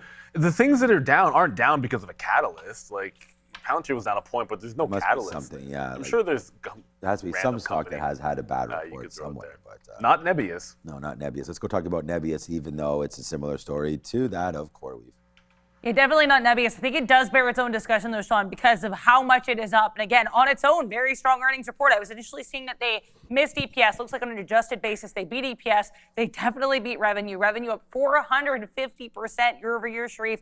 Apparently, they're saying capacity is doing so well, we could sell out 2027 right here today. Yeah, they've got a lot of demand, Dara. I'm not surprised by that, given, of course, what we've seen from other companies. So as you mentioned, 454% year-over-year increase on that top line number, bringing it over $500 million now, 582.3. Adjusted EPS is still negative 12 pennies, but fundamentally better than the 67 negative the street was expecting there. That's a beat. That's a big beat there. 10x though, Adara, the capex, 10x. Now they're spending $5.66 billion on their quarter, and they're guiding for the first half of 26, $8.13 billion. And we know exactly why. Of course, the demand is insatiable, and if you don't have the supply to meet the demand, people will look elsewhere. $2.25 billion operating cash flow driven by upfront prepayments. We've been seeing a lot more of this. We've been seeing some of the clients, the customers, buy the GPUs for these neo cloud companies. Now, that's not exactly what happened here, but you got a lot of upfront payments by these clients, which of course they take the money and they go ahead and they increase capacity. So nice to see that. But this thing had a 28.8% short float going into this morning. 61.07 million shares were borrowed or used for short. So some of this could be, of course, some short coverage. So here's my question, Sheree. CoreWeave or NBIS for you right now? Just your opinion. You know what? I feel there's more upside for NBIS. They're still not profitable yet. The revenue is still not over $1 billion. If I'm taking something and I'm looking for beta, I'm taking NBIS. If I'm taking something a little bit more established, I'm going CoreWeave. Yeah, and I think CoreWeave too. You got the year-over-year revenue growth stagnating a bit, so I think NBIS as well, probably the stronger look here. How do you guys feel about NBIS from a trading standpoint? I like to look at that daily chart you have up there, Neil. Yeah, I believe they have less debt too. NBIS makes them a little bit more. They're an appealing name. I think maybe more growth there. But yeah, it's a quadruple top here at $230. I saw some in the chat saying they're looking at NBIL. Of course, remember, if you're trading any of those 2x leverage ETFs, great trading vehicles. I believe it's yeah, that's right. It is NBIL. If you're trading any of the 2x ones, the charts will obviously be a little bit different on the longer terms. Right? Like, why do you see downward sloping on the 2x? Decay is going to get you. There's a difference between day trading those things and hanging on to them. Obviously, I just want to make sure we get that out of the way because I saw that chatter. But this needs to break 230 on the chart. It's already into that level, but this is one where if it fails that 230 break, you could be looking at 15 to 18 for sure. If you're looking at NBIL in general, like, you have to remember, it's not the same thing as breaking that prior high. Like, you'd likely be looking at it taking out like the 28.5. So you'd want to watch to see when that top gets taken on NBIS, because it's not going to be exact on this 2x leverage ETF, which is important, right? Like, if you sit there waiting for this top to break on NBIL, by the time that happens, NBIS is broken out like $20 ago. So you got to be able to look at that NBIS chart to find the break. Yeah, I mean, they're only up 50% in 9 days, as opposed to CoreWeave's up 80%. So I think CoreWeave is going to have a little bit more juice to it today. But yeah, that 230, I mean, a blind man can see this level. So I think if you break through it, then that's a long. So will anybody take it? We'll see. But that's 230 break long on NBIS. I mean, the numbers are what they are, just as good as CoreWeave's. The only thing about NBIS is I don't think there's as much of a short float on it, NBIS. So let's have a quick little look to see what that is. And it's 28%. So there is just similar. And remember, Michael Burry, all these guys are trying to be short these names. Exactly. So yeah, CoreWeave and NBIS both similar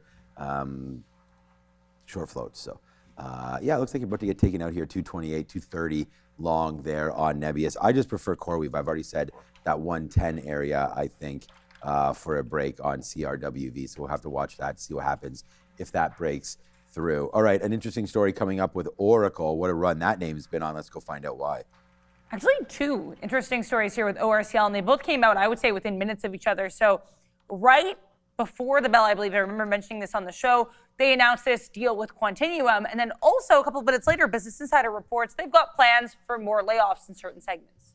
Yeah, they do. That was interesting as well. This morning, they have this new health portal. I'll cover that. That's the one I have here, Dara. You can touch on the others. It looks like there's going to be a new consumer app, and it helps you kind of integrate your Oracle Health electronic health record, allows patients to access their medical records and connect with healthcare providers. But what was cool here, what I liked about this, is it actually allows patients to ask and receive basic questions from the number one, from the AI, as well as their treatment provider as well. So kind of integrates everything.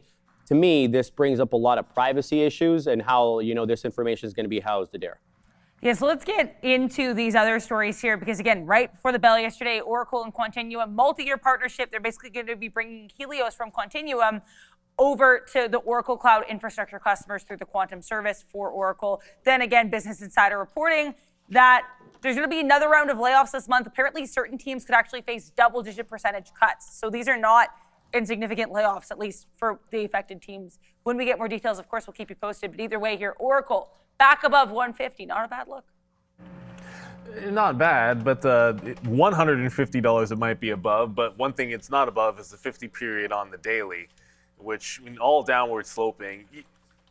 The gut usually says with something like this, that could be a place where you look for a turn at that 155, the 50 period on that daily mark. So it's filled in the gap from yesterday, great, but it's not really broken out yet. But I almost feel like if the market turns, that would be one that I'd probably look for more of a fade. But I have that more in mind for IBIT, which the problem with IBIT is when you like it to the short, sometimes it stinks so much that it's not gonna pop and fade. The NASDAQ just broke out the highs and Bitcoin just broke the lows. So that's why it's on the note for short, but that means it can be played back into this little double top. It's got 36.5. So that's this is easier for a fade. We're talking about what is weak. This is weak. Oracle, maybe not the right day to pick on it with all the strength that we're seeing. You can always look for there's always relative weakness somewhere if you look hard enough, just not Oracle today. All right, as far as Oracle is concerned here, yeah, it's up 4%, so that's really nice. Oracle has had very, very nice movement there off those lows, right? We came into 120 a couple times in the last little while. We actually broke through this 135 level. There's 120 back into there. So again, another name that's up from 120 to 150. So you're starting to get going again here on this name.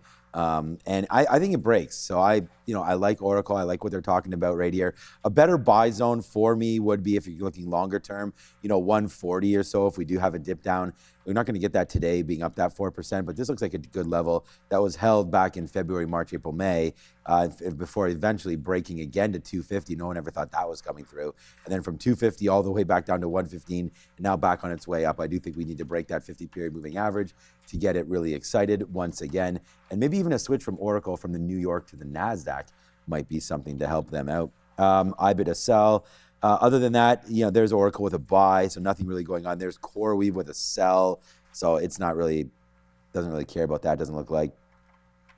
SpaceX, how dare I talk about it? It's a buy again as well, possibly breaking that 136, could be something sweet there. Oh, wow. Will SpaceX get a bit underneath it today? We'll have to wait to find out. Like I said, man, we've now had, I don't know how many days in a row we've been green. It's a lot. And it's just about being patient for me. So that 136 level, I really do like that long. It's just a matter of taking a little bit too early, definitely lowering the shares if I do wind up taking that. It looks like it's going to go right now. So congratulations to everybody that's been buying off those low levels there on SpaceX. And remember with SpaceX, man, it was not always the fact of oh my God, that lockup's going to be such a problem. I tried to pound the table a little bit, explaining to you guys I didn't think it was going to be that much of a problem. Intel is absolutely gone. There goes IREN too, another name here. Someone's got to power all of this. IREN has the space there from their Bitcoin mining. They switched it over. So now you can clearly see that IREN starting to go back upside as demand for the space, demand for the power continues. And there goes my boy Intel. Yesterday it was a 98 long. Hope some of you had that. Maybe it was a swing trade for you. I hope so. Up to 101.50 right now and going higher. Obviously, you can't predict this kind of a move in the NASDAQ up 1% off earnings, but there it goes, man. Starting to get excited here on Intel. Waiting for a move back in. Will we get it? Who knows? Maybe 99 now for INTC, as we hear that Lip Bhutan has bought some more shares apparently in Intel. But there it goes, nice upside move on INTC. Let's go back to the desk for one more on Photonics. Ooh. Let's go Marvell. Momentum too. Yeah, I'm going to start here with LITE because they actually reported earnings last night. This is a really solid report. You had really strong year-over-year growth across the board here, and margin, revenue, etc. And then, of course, also you've got Coherent reporting tonight. So all of these names here, LIT, AAOI, COHR, it's a really good look. Yeah, and optics are very much in favor at the moment, guys. This is Q4 for them. Again, one of those anomalous accounting sort of calendars. Over $1 billion in revenue. That's about 110% increase year over year. Non-GAAP EPS of $3.23 versus the $2.97 expected. And they followed up with an aggressive guide for Q1, $1.225 to $1.275 billion in revenue. Listen to this, though. They took a GAAP net loss here, not because they have one-time operating expenses or anything like that. It's because they paid down their debt pretty aggressively here. They extinguished 35% of their outstanding debt by buying back some of those warrants. And also supply and demand. Demand here insatiable. It's outpacing supply by about 30%, specifically for their high-powered lasers. Good morning, everybody. So as we get the opening bell, thank you for that on momentum. Marvell also up on sympathy pretty significantly. Last I checked, 4% maybe to the upside. CoreWeave just, oh no, it didn't break. CoreWeave just blasted to the 110 level and maybe coming back in a little bit here. What else we got going on? SpaceX just took out the high, so SpaceX is already on a bit of a rally to start the day. That just took out 136.5. Luis Suarez is interested in the name that's reporting tonight. That's Cerebras. Obviously, they're going to be a big player tonight. But at the open, it just lost to 250. So $250 has been a hard top all pre-market. Maybe it's waiting until aftermarket to make that breakout. We got into CoreWeave there and into SMCI, but less of shares. SMCI didn't break 35, so I don't really know. That just triggered in there. So we're going to get out a little bit here because that's not really the play. We needed to break 35 if we were going to do anything on SMCI. So let's get a little bit out. All right, we said we were going to use it. We are in this name with 1/4 of a unit there, as CoreWeave does, I guess. We got long at 11. 110.20 is the very top there, but just 1/4 of a unit. I mean, we didn't really want to get into something super off the jump, but we did. So there goes CoreWeave now, 108. We'll try to buy maybe a little bit down there if it does come back into 108 quickly. But yeah, not really the open there that thought it could have potentially flushed one way. And it looks like it did make a high move, but now the profit takers are in. Remember, there still is 20% short on CoreWeave, right? And same thing there for SMCI. So both these names definitely tricky to trade off the open. And we just should, like I said, man, we should have just been sticking with our goal and our plan of waiting for some of these names to finally trade through. But we thought it could go through 110. So let's just give it a little bit of time to see if that is the trade here for CoreWeave. I don't want to throw the baby out with the bathwater here. But we can get a little bit out if it comes back up into that 109.30 for flat, which we just sort of took right there. And then now we'll wait to see if we do get a little bit of a higher blast off now for CoreWeave, both CoreWeave and SMCI. All of a sudden, man, right back into the money now for both of these names. So, give it a little bit of time to settle, and then we'll see. Good little take there on SMCI above 35 bucks. And there goes CoreWeave. Hey, someone in the chat said they want a dollar club. So, Neil, they ask and they get. So there goes in right now CoreWeave. Let's wait to see how high this name can fly. Through 110 is where it needs to land. But right now it's struggling around those areas. So CoreWeave so far for the win here today. There it goes. There's your dollar club. You guys asked for it and you got it. So let's go back over, see what Neil's doing. But CoreWeave right now hovering around that. Oh, it's 100% a key level, but it held that VWAP. So I'm trying to grab it under VWAP. At VWAP, but also SpaceX looking like it's going to be that VWAP fade play, as it does lose the bid. So there's your topping tail candle. Instead of a bottoming tail, it's a topping tail over here on SpaceX. Want to take it in front of the 135. Obviously, 140 is not going to be any kind of a thing there as well. So I still want to see if we can get some juice. I don't want to chase. Don't want to chase. Don't want to chase. Where's my offer? Hang on a second. We paid for locates. Yes, we did. Just want to make sure we paid for some locates on SpaceX there. So if it gets to 135, that's where I want to grab the short. It's the false break of the high that we're all about there on SPCX. So yeah, man, double dollar clubs over on this side, man. SMCI, there's the 35 break. There's printing 36s right now. So that was a pretty hot trade there. Too bad we didn't get more down there. Instead, we punched out 10% there at VWAP, which is crazy because went all the way down to 34. We were looking for 33s. But there it goes. That's the upside play there. You guys can go check it out. And then CoreWeave, we took out some at the top. We know this is going to be a slippery slope here with CoreWeave. So we have a bunch of outs. Look at this 111s right there, and look at this name falling right back in. So I'm going to take the time to get some more out of SMCI. Because again, like this name is really starting to go upside there. Wow, SMCI. Bring home the bacon right there, man. It's a good day today, that's for sure, as we get the SMCI long to the upside there on the sticky note. So I don't know, I saw that note in the chat. It's like, man, Sean, we need some more dollar clubs. I always feel the pressure of that, but we just trade and whatever happens, happens. So there it is. Now Neil's long CoreWeave there and short on SpaceX. So let's go see what's going on. Generally speaking, when Neil gets into a position, and I have the same one, sometimes it doesn't go well, but here comes CoreWeave back to the downside. So you're in it long there, and you got short SpaceX. Yeah, for me, it was a pre-market low in here at the 107. SpaceX, we'll get to SpaceX second because that's actually starting to come back in there. But CoreWeave didn't want to break out at 110, wanted to buy it off of the pre-market support, which is at 107. The actual low is at 105.5. So as it gets back up into the 110, want to look to take out some profit. I know NBIS is a very similar story, so we should be tracking them as well for everybody. That's heading lower. So NBIS is losing VWAP. It never broke 230 bucks. It went to 229.89.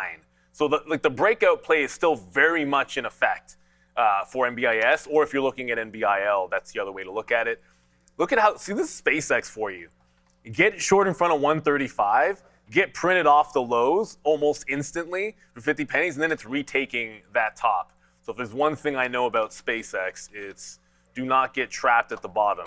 I'm going to jump out of VWAP here because what I smell is that's as far as it wants to go, and I'll let it put in some kind of a higher low to jump into SpaceX. Fair enough. That one seems like it wants to try to go. And when that thing reverses on SpaceX, sometimes you just got to get the heck out of its way. Take what you can and then get the heck out of Dodge if it wants that reversal. CoreWeave does hold that pre-market low. Now I want to close above 110. And once it does that, Neil. You're talking about the volume-weighted average price. That'll sit at 109.40. There's also that NBIS, by the way. Should be catching a bid too. If CoreWeave's catching a bid, NBIS is catching a bid, that means that 230 break is in play. But I'd prefer that with the 2X, which would be at 28.5.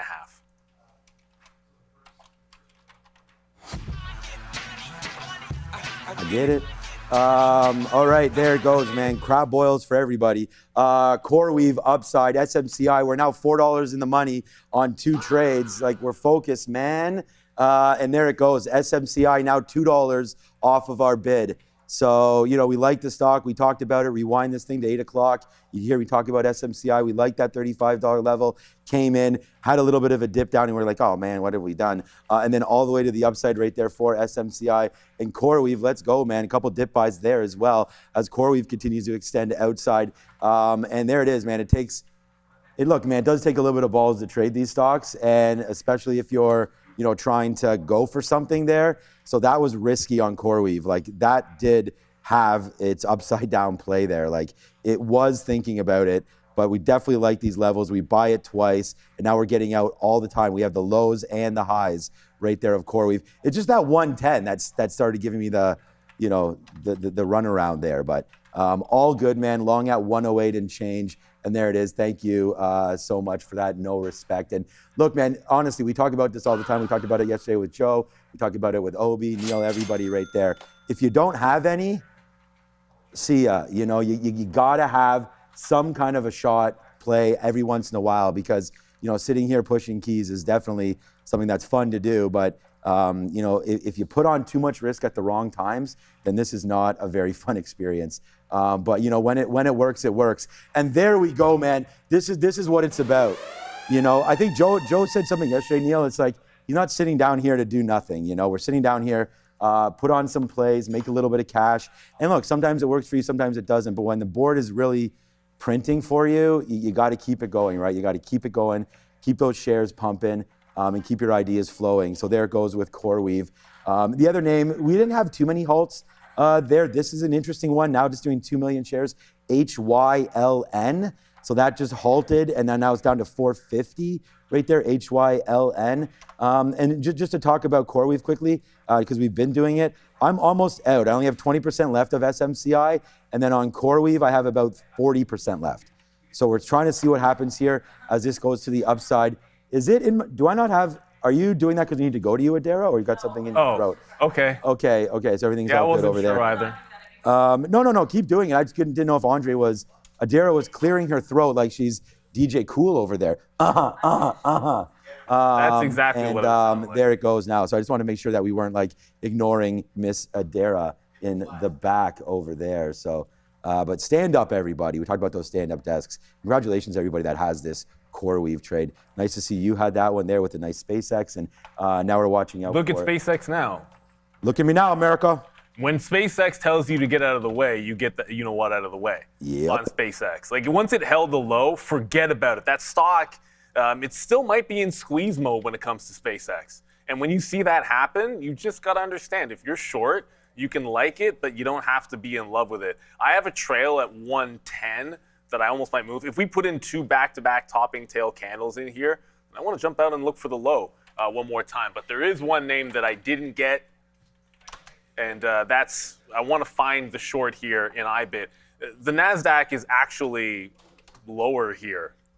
As I just trailed out. I'm going to trail out a CoreWeave. I just showed you why we're trailing out there at that 110. But the NASDAQ's at that volume weighted average price, and I still want my IBIT short. So I'm sitting just in front of 36.3. That's about to hit the low of the day. So the NASDAQ is giving it back. The question is, like, what's weak? Because we were just showing you a bunch of stuff that was going up. My guess is you're looking at things like, no, it's not Nvidia's fault. Nvidia's looking pretty strong. I mean, momentum's not weak, but it's basically given up the gap here. Yeah. And there it goes. Like, see, successive topping tail candles. I'll jump out and then look for the pre-market low again. Because if we're not going to hold the volume weighted average price, there's 106, and then there's 101.5 was the ultimate zone that we did like. So I want to fight that SpaceX. I feel like the short for me is going to be over here in IBIT. Might just have to take VWAP. We like VWAP. It's under VWAP. The market was strong. Not really seeing a good reason not to already be short IBIT. All right, we're going to be watching out for that short on IBIT. We do have, so CoreWeave's come back in, obviously, and that's why, we both talked about getting, 1150s, we got more out up there. So right now, as we pull this back in, I'd have to see 100, you still have about that 30% there. We got some more out there as a top ticked, but coming back in is CoreWeave. So that was a good little run that we had on that stock. Got out some more SMCIs. It was $36 as well. So I'll take another piece right here at 18s if we can get it, and there it goes. We did get that out. Yeah, CoreWeave, the momentum is going to be slowing down here because remember, we do have a short squeeze situation that probably happened off the open and now trying to settle back in on CoreWeave. Still a name that does not make any money. I think we can get out if it breaks 107 now for CoreWeave. So we'll try a little bit more down here and then just see if we can get some upside play. And then we'll just go on a 107 break. It'd probably be a pretty nasty one if it winds up breaking. Yesterday we traded, yesterday SpaceX was a darling of a trade as well. So we'll have to check out that. 106.50 maybe as the low there for SpaceX, or for CoreWeave. So we could put that in. It looks like it's going to break it pretty much right now on CoreWeave. So let's watch out for that. 106.49s or so. We'll stop out of that. Was a good run. We don't want to put too much back in there. You don't want to throw good money or bad money after good or whatever, because it was good money first. So we'll have to wait for that. SMCI definitely working out. All right, that ZTG just halted and reopened there, 942. So ZTG, another one of these names that could be something there today. 11.20. We have to look at that Opal again, because that would be the one that was trading. Isn't it OFAL? OFAL, yeah. Okay, it's OFAL. It's OFAL. That's It was 936 halt. So no, it is halted. OFAL is also halted. Hasn't You have it up. yet. 321 to the upside. 321 is the tap. 301 is the current move, the current hold. By the way, pre-market highs at $3.50 on that OFAL. That does look like a pretty good one. I'm just noticing NBIS is holding up a little bit better right now. So obviously it's above the volume weighted average price. It looks like it's going to take out that $230 level. So the breakout's definitely in play for NBIS. If you're looking at NBIL, I believe that's, let's see what it's going to be. It's like $28.50 on NBIL for potential breakout. Just it's a little stronger than CoreWeave at this moment. So I'm going to give this one the next shot. Yeah, I was just going to say there that we're talking about a little bit about CoreWeave. So we just bought, and then we just got more out right there for the upside. So we don't have to hit this home run anymore. That's already been hit. Like, we're not Vladdy over here. We're actually trying to hit multiple home runs. We'll see if we can get back up to the upside right now, although the Blue Jays hopefully starting to pick it up a little bit there. If they can ever catch fire, maybe they can do something. The new kids have something to play for. Yeah, exactly. Because they're playing for next year. Like this Bateman kid. Yeah, exactly. Yeah. He doesn't want to go back to AAA. why He's got a would you? fire under his ass, Yeah, man. That good, kid's man. awesome. Yeah, I'm glad the Blue Jays finally starting to pick it up a little bit there. kids. But yeah, there it goes. So another reload, and we did it again right there, right? So what up, 50? You know, trying to put some little bit more in our pocket right now. But this is a pretty crazy stock here is CoreWeave on earnings day. So, you know, you guys wanted some action. You're getting it right now with CRWV. Remember where our stop is. No more outs until we let this thing either get back to 109 or break lower. Okay, it's the money's already in the pocket, so we'll just chill out on that. And then here we go, man. Also, we're just playing with house money. There goes SMCI, another one. So there it goes again, man. We should have reloaded it, but we didn't. Let's see if we can have a little bit of diamond hands here into what's the market has been bleeding down a little bit. So, you know, that's part of the concern there. Is anything else moving around? I mean, we weren't looking at that. I mean, NBIS would probably move similar to CoreWeave. So. It's a little better right now. Yeah, not much to look at as far as that. Yeah, NBIS is actually holding the 50-period moving average. They would like to see, obviously, that rip up, and that would probably help out ye old CoreWeave. And then yesterday, Apple was approaching that 303 level. It's there again. So 302.20s now for Apple trying to come into play their AAPL. SpaceX is actually still going. Yeah. SpaceX has a date with $140. It seems like. Come on, Blue Ocean. There we go.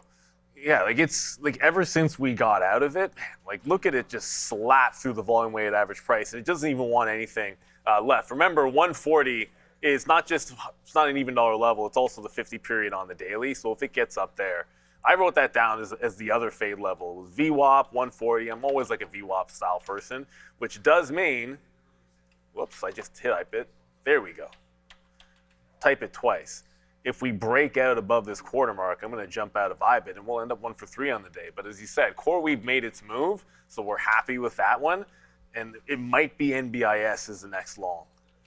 I feel like if one's going to go, both will probably go. But NBIS wants this breakout at 230. Like I said, it'll be $28.50 on NBIL. And it doesn't line up on the daily chart, but of course it's a 2x. Leverage, so you got to look at that day's high. It just looks a little bit stronger. They got the same short float. They have very similar companies, same size. You know, I think they're both like 40, 50 billion market caps. Just one of them seems to want this breakout right now. All right. Yeah, NBIS and CoreWeave. Okay. We can look somewhere else, guys. What else you guys want to talk about? Neil just looked at SpaceX. I mean, we only have 3, sure. We only have 3 names on here. SpaceX long, Intel long, Hillian, HLYN, I believe, right here. We can go find out if there's a story on this, down 13% right now. It did halt off the open. They're coming back into $4. We want to thank you for the super chat. It was halted, is now open back up. I don't know. Is there a story HYLN, Adara? Because yeah, HYLN. $5 up to $5.50 there, dropping back in just a bit. Yeah, it doesn't look super exciting, but that high there of $5.50, you know, should have been noted by you guys if you're trading. They reported, but right into there. Oh, was a report there? Yeah, they reported earnings, and they also got some kind of deal with Navy. Carno. It looks like maybe the U.S. Navy. So, catalyst there. All right, those some interesting plays there for Hillion there, and it looks like it got to that 550, which we just showed you there on the daily, and someone whacked it into the short. So I think what happened was just a big seller came right off the open, which just mechanically halted it. So, you know, that's the play there. All right, SoFi's getting its ass kicked again. So, yeah, that's getting hit hard right now too. Yeah, right now to the downside. It was at 1835, down to 18, almost a gap low there on SoFi, showing up on my account right there. SoFi and Robinhood. So I'm guessing that Robinhood also taking a little dump. Yeah, $94 for Robinhood. Yuck. That was just in the, didn't that get up to 120? Yeah, it did. Basically, it did. Got to 120, down to 94. So down about 25% on that right there off of its recent highs. So yeah, a little bit of a dump action in the fintech space. I don't love the fintech space anymore. I've sort of talked about that a little bit there. So I won't be buying any more of any of those anytime soon. SK Hynix cruising today, man, up 7% as these names continue to get some love. over the last couple of days, right? 130 up to 150, looking to break through that 160. That'd be pretty cool. And then, you know, because it's in my contract, of course, as we talked about this yesterday, SpaceX, man, my most successful stock this year. Probably nothing will change that unless, well, we'll see. 134, never say never. 134 down there. That was the level, by the way. It's just crazy how hot some of these notes are. But there it was right there, 134 long on SpaceX. The low of the day today for SpaceX is 134. So right there, like that came in at 935. So we should have probably been there. It's unfortunate because, you know, that's now $4 and that would be another way to celebrate. But yeah, there it goes upside into 138. So great trading there. I hope some of you were able to check out the sticky note. I'm going to put it there in the chat again. The most looked at piece of media that we have. So you guys keep on looking over there at SPCX, as I think it's along for a while, right? We'll see, as Neil mentioned, it probably has a date with that 140. But yeah, didn't get to 130. I said it was going to get to 150 before it gets to 130. We almost got there yesterday. I think we maybe we did get to 130 bottom yesterday. Yeah, 130.50s. So, you know, we'll have to wait to see. But right now, back up $7 from yesterday. And here comes CoreWeave. We were able to get out of some more of that as it just was not going. So, you know, more outs as it's going upside 106.50, and then we can stop talking about this name and we'll be out of it. And then, you know, we'll give back some, and then there it goes, it just broke. And then there is SMCI, still that $2 darling upside for SMCI. CoreWeave, yeah, down to 106. Now we got to find another level for CRWV because it just broke the lows. And NBIS broke that top, but almost like an instant failure. It broke the 28.5. It got up to, like, remember this is 2x levered, so it's going to be a little bit more spready given the moves. But it did go like 30, 40 cents up. It couldn't break the even dollar. But if it's going to false break, I don't want to be stuck. So I got out of it the second it false broke. You could have scalped it for a little bit more, but I'd wait for VWAP. VWAP is $1.50 away. So it's a wide range here. And I'm not going to give this like $1.50. Just that's too much range on that stock. Nvidia now seems like it wants to be strong. Out of nowhere, Nvidia wasn't doing that much, and all of a sudden it seems like it wants to take the reins. The only position, we're still in IBIT, that just topping tailed the volume weighted average price and held. So I think this one has a chance to close this gap in. If the market loses VWAP ever, this is going to 36. If the market doesn't lose VWAP, well, it's a weak stock, so that can work. But the NASDAQ is holding on to said volume weighted average price on the way back. So there is some strength coming in, led by Nvidia, hopefully going to be led by some of the earnings names as well. And better not have just jinxed that VWAP hold on the Qs, triple Qs. It was breaking away from VWAP, and all of a sudden it's pulling back. All right, we got back into CoreWeave, of course, because it looks like that bottom might have been 106 right there. So we get back in at 106.50. We just take another 70 cents on this one. So we'll lose a little bit to begin with. Well, on this last trade there as it dumped back through. So let's take a little bit of profit as it goes back up. Pretty light on that, giving it to 105 and change break, right? The 200 period moving average there on CoreWeave is basically right where we're at right now. So that's 105.80s there. So nice retracement back upside there now for the CoreWeave name. All right, Robinhood, SoFi coming back in. Let's have a quick look at maybe that lawsuit. These lawsuit threats for Meta. Yeah, exactly. Yeah, well, guess what just lost? Well, every single bid. Yeah. Basically, there is one green candle, and it was a trap through what level? $600. Every time this loses $600, it's just it's just nasty. Sorry, they're not in favor. You can believe whatever you want, but they're in the crosshairs and they're getting smoked. The other thing, getting smoked is the wrong word, but the other thing losing the bid is Microsoft software having a rough day of it. Softies through 5 bills. It's tagging 493 as we speak. On my quote board, the weakest stock this morning on the quote board was Palantir, which might have something to do with what it's done since earnings. Not as bad, but it's also pulling back through 170. So you saw Nvidia blasting higher. It's almost like, okay, we like the chips today. We know what's leading us up. Software taking us to the downside. Also, the cybersecurity names under pressure. Yeah, I just realized I looked at my account and one of my largest holdings is now Palo Alto. So that name, it's It's actually getting to be a scary level how much I'm in on Palo Alto right now, PAN-W. That's going to probably be listed under this technology services department there. Yeah, so this has had quite a run, man, up to $400 again for PAN-W, as Neil just mentioned. It's good because we double checked our meta and was like, yeah, we don't like that stock too much, and we don't have too many shares in the long term as much as I thought I did anyways there for meta. So yeah, it's getting slapped as, I told you, it's the new tobacco. All right, ServiceNow coming through, Adobe, Netflix. We just reloaded ourselves on CoreWeave down there at 106, giving ourselves about 20 cents worth of risk there. These are some of the names that are bumping around there. And then, yeah, we're sort of expecting a little bit more out of this side there, but it is holding out decently now. And Intel's up to 102, as we talked about Lip Bhutan and some of that movement there for that stock as that's trying to get going. It's nice to see the producer manufacturers back again. So Caterpillar's back upside now again, basically almost where we bought it. GEV as well, upside. We talked about IRA, and there's Lumentum. You know, the Photonics, they had a great quarter there, up 7%. Not really sure what it's doing off the open here. It's got to be down because it was.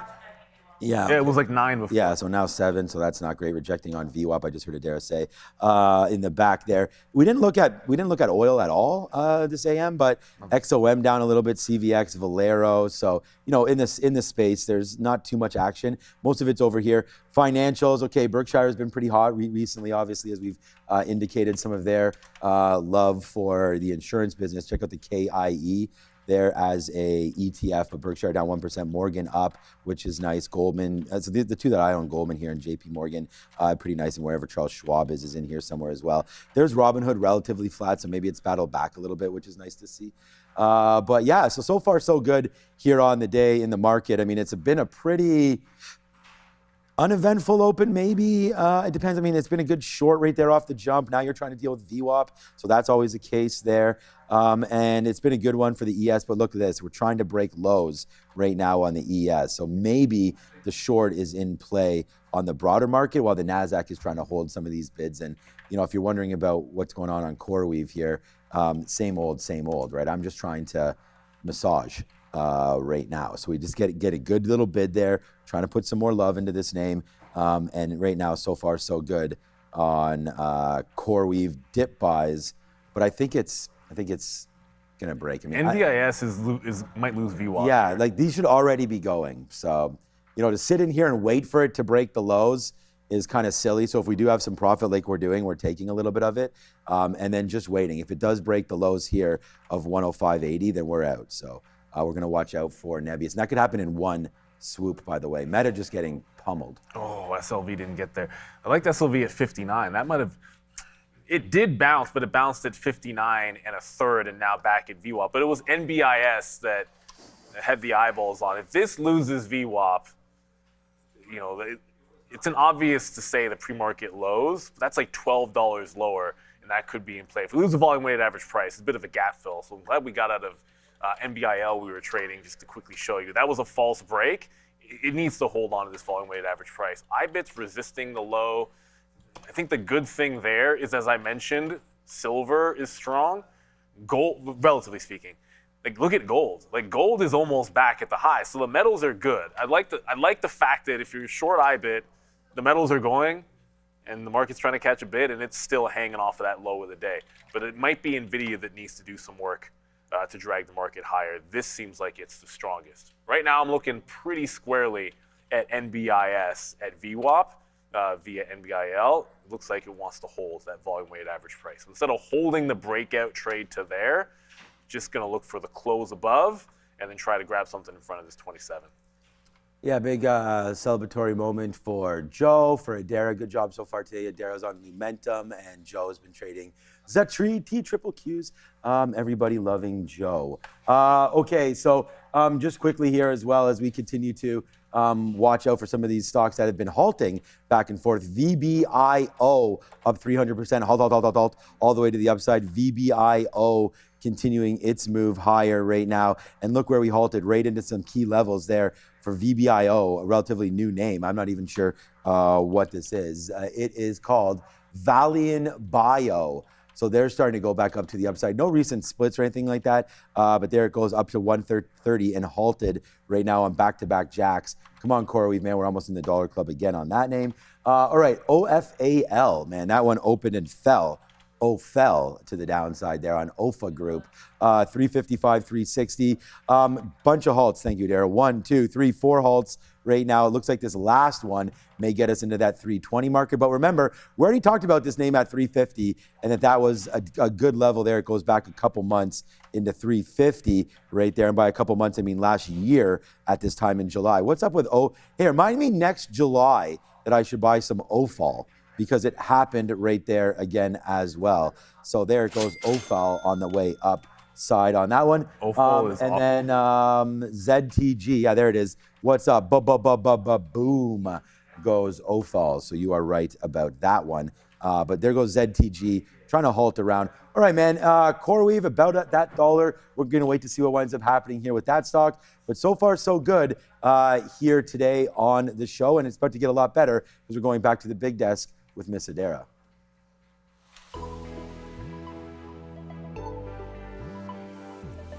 This is the S&P 500. We hit this prior level of resistance going back, I guess, a couple days now. That's 775 in the morning, and then we promptly fall. Currently, I guess right now, just opened our third 50-minute candle of the day. Let's see if it's a red one like the previous two right now, looking like it's going to be red. NASDAQ actually did have a green candle for the second 50-minute candle of the day. For NASDAQ, you've got the support here around that 723. Let's see if this ends up coming to fruition. We have a lot of earnings-related plays to talk about here. CoreWeave, I know Sean is in the dollar club or do the dollar club with that, so congrats to him on this. And also congrats to CoreWeave for a strong quarter and for mostly holding up pretty well here after this earnings report. Guidance was certainly strong for CRWV. NBIS also in focus here. This was a name that had 454% year-over-year revenue growth. Same sector as CoreWeave, double beat as well here for NBIS. And last but not least, SMCI. SuperMicro, another name that's actually holding quite well onto its gap to the upside on earnings day one. SuperMicro did have a revenue miss, but better than expected guidance for fiscal 2027 when it comes to revenue. When it comes to trading, this is the place to be. So join us here every day at Trader TV Live. Like, subscribe, and listen to what Sean has to say. And you. Apparently, we're just hearing that Google is raising the cost of their phones. So Adara will get that story. There's a Google event going on that one of their It doesn't start till 6 p.m. Okay, so something just, I guess they're some sort of a like a fact sheet or promo sheet or something got released. So that's not going to be good for Google right now. Already, not really competing with the iPhone, and now that you have more expensive prices coming through, we already know that for Apple. I don't know if Google can hold the customers the same way Apple can, but it doesn't really matter. Both strong products for sure. CoreWeave starting to go back up to the upside. But here we go, guys. Markets have been extremely active lately, and for traders, this kind of environment creates opportunity. Big moves means more setups, more momentum. But to really take advantage of these conditions, you need two things: discipline and access to capital, and that's where Trade the Pool, let's go CoreWeave, that's where Trade the Pool comes in. Instead of being limited by the size of your own account, traders can access firm capital and focus on executing their strategy and managing risk. No more fear of blowing up your own personal account, no more moving your stop loss too early because you're worried about your own savings. This is what we call limited risk trading. So if you want to take advantage of the volatility in today's markets without risking your own capital, please visit tradethepool.com right there. So yeah, go get that going on. And honestly, man, this SpaceX, we're gonna go to Adara in a second. Wow, like that 134, like kaboom, that was quite the move there for SPCX up to 138 and looking to take out day's high right now on SpaceX. So wow, that name just continues to impress every single time when those machines get turned on. And there goes 138 again. So dip buy opportunities there in SpaceX. Wow, just to have followed my own note again would have been quite nice. What's up, Miss A? Google today in focus. They have their Made by Google event. The keynote kicks off at 6 p.m. Eastern and apparently is going to be hosted by Trevor Noah. But it looks like they're making some announcements ahead of that event. They've debuted their Pixel 11, 11 Pro, 11 Pro XL, and 11 Pro Fold phones. So they do have that Pixel Fold. They also announced an upgraded Pixel Watch 5, which starts at $399. Now, here's the thing. The pricing for these new Google smartphones, $899 here for the starting cost. The foldable is going to be costing $1,900. Now, apparently, this has to do with the memory crunch. So Very, very pricey Google phones. If I get anything else here in terms of this event starting early, I'll keep you posted. But I was on the YouTube stream because I already have it up, and as of yesterday, still set to start at 6 p.m. Eastern. So just because we have announcements doesn't mean we have the real thing. Back to you. I mean, everyone's raising prices. That is what it is. We already heard it with Apple. So like they all have to, and they're just going to do it. I don't know why. Trevor Noah, huh? Like I guess you got to do a comedian instead of you can't find somebody charismatic enough inside the company. But fair enough. Do your thing, Trevor Noah. Good for you. The Nasdaq is still looking a little bit weak. So it got the next leg out, closing the gap on IBIT. Now that it's at that 36, 63 and a half actually on Bitcoin. If it falls any further, you got to be thinking about yesterday's lows. Or if we get a bounce, try like the reload at the volume weighted average price. But I feel like at this point, the way it's dripping down, I want to look at the 15 because there's still like that big close gap. If it does a bottom tail in the 15-minute, then that'll be another reason to try to jump out of the trade. NBIS, we'll talk about some of the same things. NBIS looking pretty good, but how about you, Nvidia? Nvidia, that's a pretty good looking 15-minute candle to close the gap. Might put in its first red, but it's been stair-stepping to the upside. I feel like if this turns, that could be a bit of a moment for sure. So just watch out. Nvidia seems like it wants to lead the market in here. I haven't gotten back into NBIS. It's right back at the highs. It was a blast up back in NBIS. It does feel like this is a little bit stronger than CoreWeave is what I want to say. And for the small cappers out there, OFAL, so it halted up after the last time, broke the high, and then halted down again. So there's been 2 halts since the last time we brought it to you. This one's a down halt, and the tap doesn't look very good. It's going to indicate an open 305, so 50 cents down from here on OFAL. Still obviously 400%. I would imagine almost everybody would be in the money if you were trading it. And then another one in here, Kava. Unfortunately, this one is losing the bid a bit. Great earnings name, but it couldn't sustain any kind of a breakout. So that'll be a disappointment. Not out of IBIT yet, but it's showing some signs of slowing down with the market in here. But it's just catching this 36. If we get a bottom tail, I jump out and wait for the volume weighted average price to reload this sucker. That's so funny because every single time CoreWeave gets to 107.30 or so, it falls. So I'm gonna put another offer up there. Like I just keep on getting out, and it's like one time it went to 107.50, that was good, but there it is, just a couple times in a row. They're like, there it is, bouncing off 107.30 again. It's your 25 period moving average. So I don't know, man. Maybe I'll take another piece at 89. There we go. We just joined the party there and get another piece out. I am waiting at 107.20 in case we do get that shot, and then my next outs are all 108.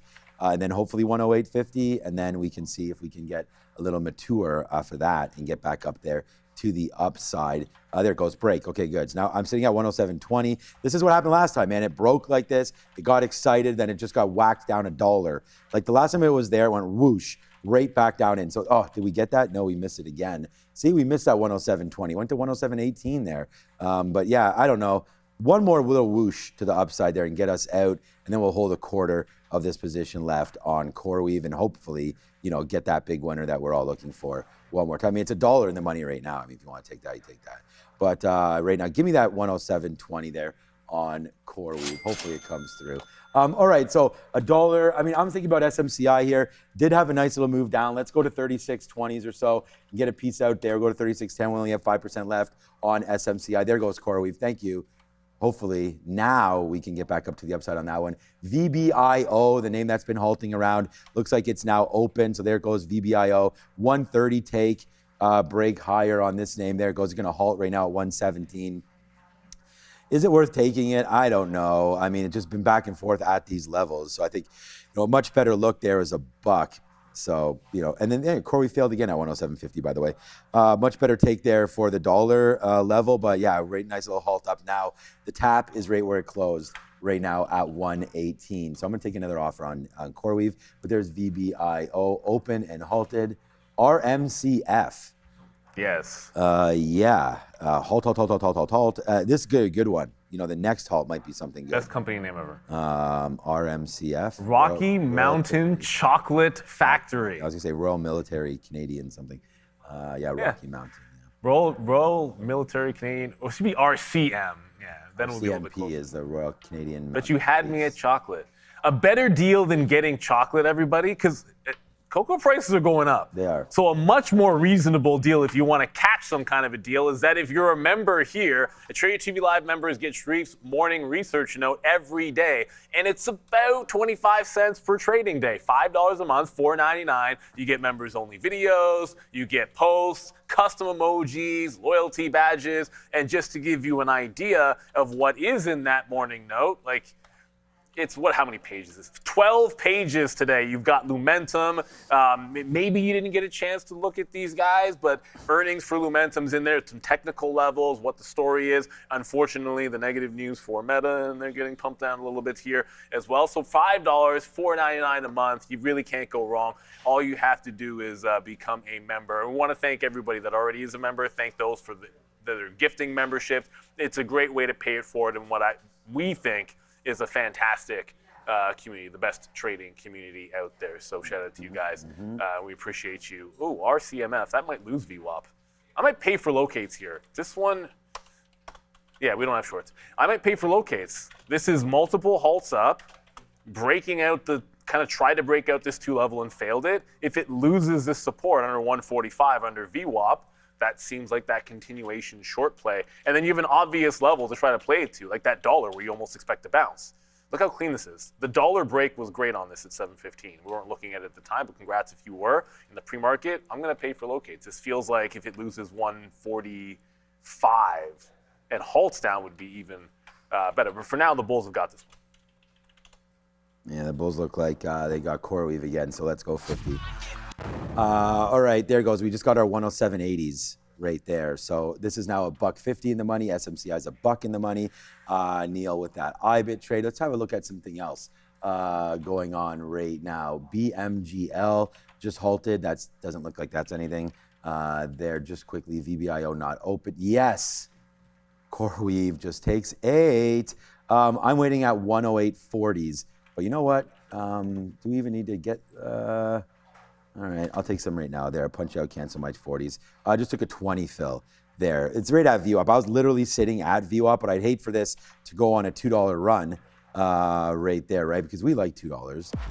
But at the same time, we want to make sure that, we do capture some of that we do capture some of that profit. Because you can see right down into here, right? A lot of consolidation down there, and now the move higher. So look, that looks like a... Ooh, man, made a good decision there finally. What's up, Sharif? Yeah, so CoreWeave right now, $2. SMCI, $1.50. We like those stocks. Look, I like Intel there. So we're just 2 for 2, and they're 2 for 2 bangers. So great to have Neil back here today trading. And again, we had some good trades yesterday. We got some good trades again happening today. So shout out to everybody that's with us. And make sure you do hit the like button for sure. Yesterday we had 1,200, and I didn't even ask until the very last second. So see this button? You got to hit the like button. I'm going to refresh it to get a little bit more accurate numbers going through right here. But yeah, we definitely want to say shout out to everybody that's here with us. And if you are part of this 8,700, just hit the like button right now. Already 800 of you. We'd like to get that at least at 10%. So hit the like button. Let us know you're watching this. Let us know, let YouTube know you're watching it. And yeah, there it is. That's good. So there it goes. Nice move there for YouTube, and say thank you to everybody that's joining us also on TikTok and nationwide. We want to say thank you to everybody globally. We are Mr. Worldwide here today again. So yeah, SpaceX, man.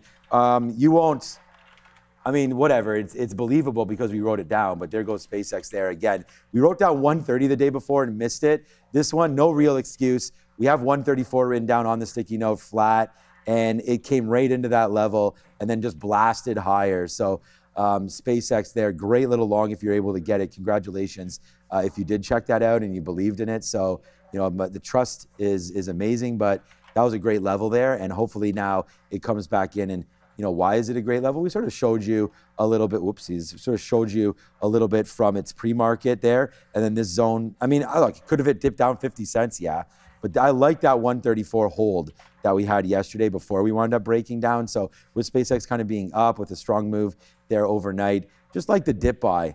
And unfortunately, we take our, well, I don't know, we probably would have made more money on SpaceX than CoreWeave at the end of the day. But hey, we're happy with it right now. We're sitting in $4 now. So it's all good. But this would have been $5 plus on SpaceX, but we'll get it back, man. Like I said, SpaceX has been a top stock for a minute, so we'll just continue to watch it. And there goes CoreWeave, man. I said I wouldn't be surprised if 25% today. Well, here it is, man. Now we're 250 in the money and just going higher now on CoreWeave, as we'll take a 109, of course, Neil. And there it goes, man. More highs incoming now, it looks like, for CoreWeave. Yeah, nice on CoreWeave. It looks like it really wants to go. NBIS is absolutely gonzo. But back to VWAP, it might hold that volume weighted average price, but something did, and we got into it finally. And that's going to be silver.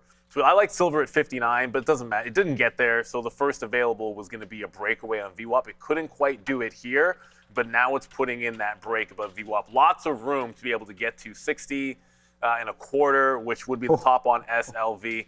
I might reload IBIT. It's not quite getting into that volume weighted average, and it's already turning. So IBIT's turning before it gets to VWAP this time and heading back lower. Bitcoin just still going to be a dog, unfortunately. But my goodness, NBIS is on one. 235, 21% two-set upside. Yikes, yikes, yikes. These ones are going ham. They're basically the same companies. CoreWeave and NBIS are almost the same thing. And they're doing basically the same move in here today. But if the market wants to continue this rally, then it's getting all the help it needs from that softy. Like the Nasdaq's not doing much. It's still back in VWAP, not doing much of anything. But softy's well off those lows. Meta, which was getting dumped as well, it's sitting there at the bottom. So software a little bit better. Meta, of course, the concerns with the lawsuit, I guess, weighing this stock down very, very heavily. But the only new position for me was just SLV, which we had on the note. And it's going to be VWAP to play back into that high for sure. And the real Gary, I know he just pointed to Microsoft. If you want a review of it, can it hold this volume weighted average price? And the open range right now was dump. Even if you can't get back above 498 right in here, then you haven't done much of anything on this bounce. It's just a relief rally off the open, and you're resuming a bit of a downtrend. Remember, sometimes software is just flat out weak when the chips are strong. That's how it is. Microsoft had a great quarter. That's great. That's nice. But rotation happens, and sometimes this is what happens to Softy and the IGV. Yeah, I've been liking some Softy lately, but obviously on a dip. We had to, pick your poison. A little bit on of that one today. Yeah, exactly.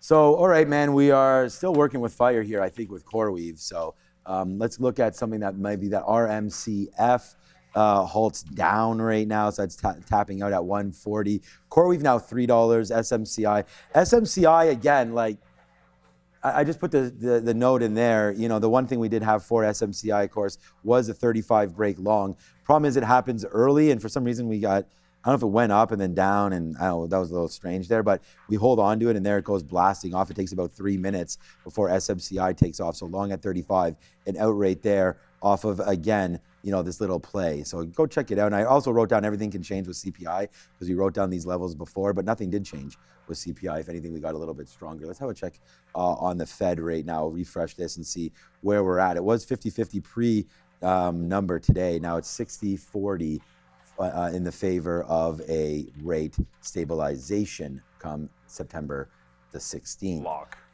Okay, so that's what's happening there. SMCI looking around. Yeah, SpaceX 140, we've talked about that. We saw SoFi with a little bit of a dump down there today as well. And there it goes. It's only down 1%. I guess it must have started off pretty hot, up there to 1850, now down. And, again, like, we keep on saying this about this name. It keeps on getting to $19 and can't break it. It hasn't broke through 20 since the beginning of the year. So SoFi just continues to get sort of crushed down here near some of these levels. But, yeah, a little bit of a pause for concern there on SoFi and see if that can get going. Robinhood suffering a similar fate there as well. I cannot, Ozan, I wish I could make SoFi great again. That would be real nice. Tell Noto to buy more shares. Yeah. I do keep telling him that, but, he likes it, but he doesn't love it, I guess. So I don't know, man. That's the thing, man. Yeah, we got Anthony needs to step his game up. Next time I see Anthony, we'll let him know. But yeah, so look, CoreWeave now, guys, is now 350. It's testing 110. We're gonna have to get something out. I mean, we don't have to, but up to 110, pretty key level. So there it is. We just take another fill, and now it's 350, 360, soon to be $4 in the money here off those lows. Just waited for some consolidation. The only thing we really didn't do properly was not get more long. But hey, this is a big stock, and it's going up and we got to watch it. So will CoreWeave get back to its highs of 111?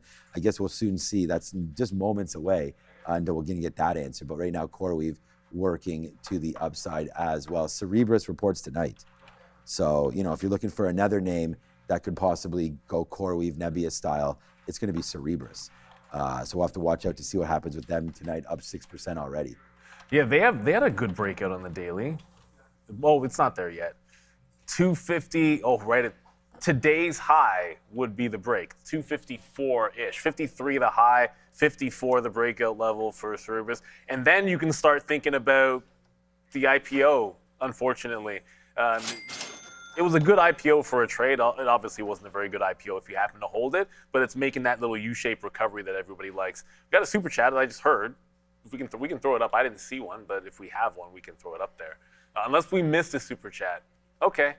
Apparently it's just a mistake. The thing must be not loading right there. Let me try it. Oh, there is again? No, this is just, here, what's up to Coach UV? So You're working. in CoreWeave with me. Okay, just want to let me know, Coach, where your outs are. Put me in, Coach, right now, as we only have about 20% left of the CoreWeave position. So let me know what you're doing over there, Coach, and we'll get into that one again, maybe, if it does dip down. RMCF does open up, and it seems like, okay, this was actually a level where the halt you'd like to see it at, right down there, because we just made that new bottom. So definitely RMCF. Looks like it's going to halt again right now. Is it going to, or can we get it? We could maybe get it. They're hitting the bid like crazy. Do we want this bid? I could get long right now.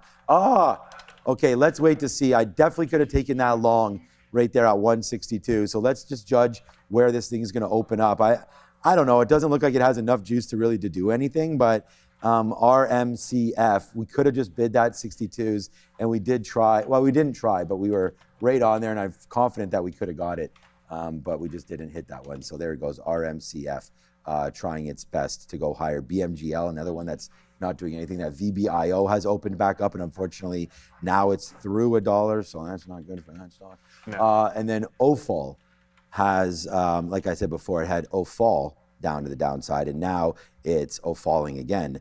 And don't worry about this 12 cents there. That's not happening. 261. 12 cents. Right, that's on the bid. Yeah, 261 right there is the most aggressive tap that I see. So, you know, that could be a play there for OFAL, but I think we're going back over to the desk with Adara for yet again another update.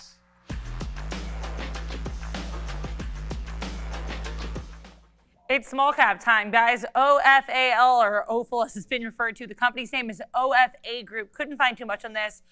I believe there was a reverse split on this or at least it was announced last month. So if I get any more details, I'll keep you posted. Couldn't find much when it came to float either. Here's RMCF, so Rocky Mountain Chocolate Factory, as we had Sean just mentioned here. RMCF, I was seeing at least one article here. Couldn't find too many details, but it looks like they had an SEC filing in which they suggested that their board is exploring strategic alternatives, including a possible sale. They've actually received third-party interest. So make of that what you will. Again, didn't see a ton on this, but we'll keep you posted. $14.8 million market cap and a 6 million share float. Last but not least, Boxlight Corporation, BOXL. Yesterday after the bell, they announced the closing of a private placement, or at least the initial closing of this private placement. BOXL has rallied in the past, $3.25 million market cap, 560,000 share float. Back to you. Thank you very much, sir. Daryl, obviously the small capper is going to be in play, and I know Sharif and Joe will be looking at them a little bit more heavily than we might at the open. Oh, so OFAL just opened up there, so we'll get it to you quickly. Opened, insta-halt. Sorry, that kind of sucks. Opened up, and now it's immediately halted to the downside. 250 is the tap. This one could be done, man. I don't know. It's not looking terribly good. For 3 down halts in a row, sometimes the 3 halt rule, it's just a concept that after 3 halts in either direction, you can get a bit of a reversal. I wouldn't take it as gospel or anything. It's just something observed. I've seen it work more with long than the short anyways.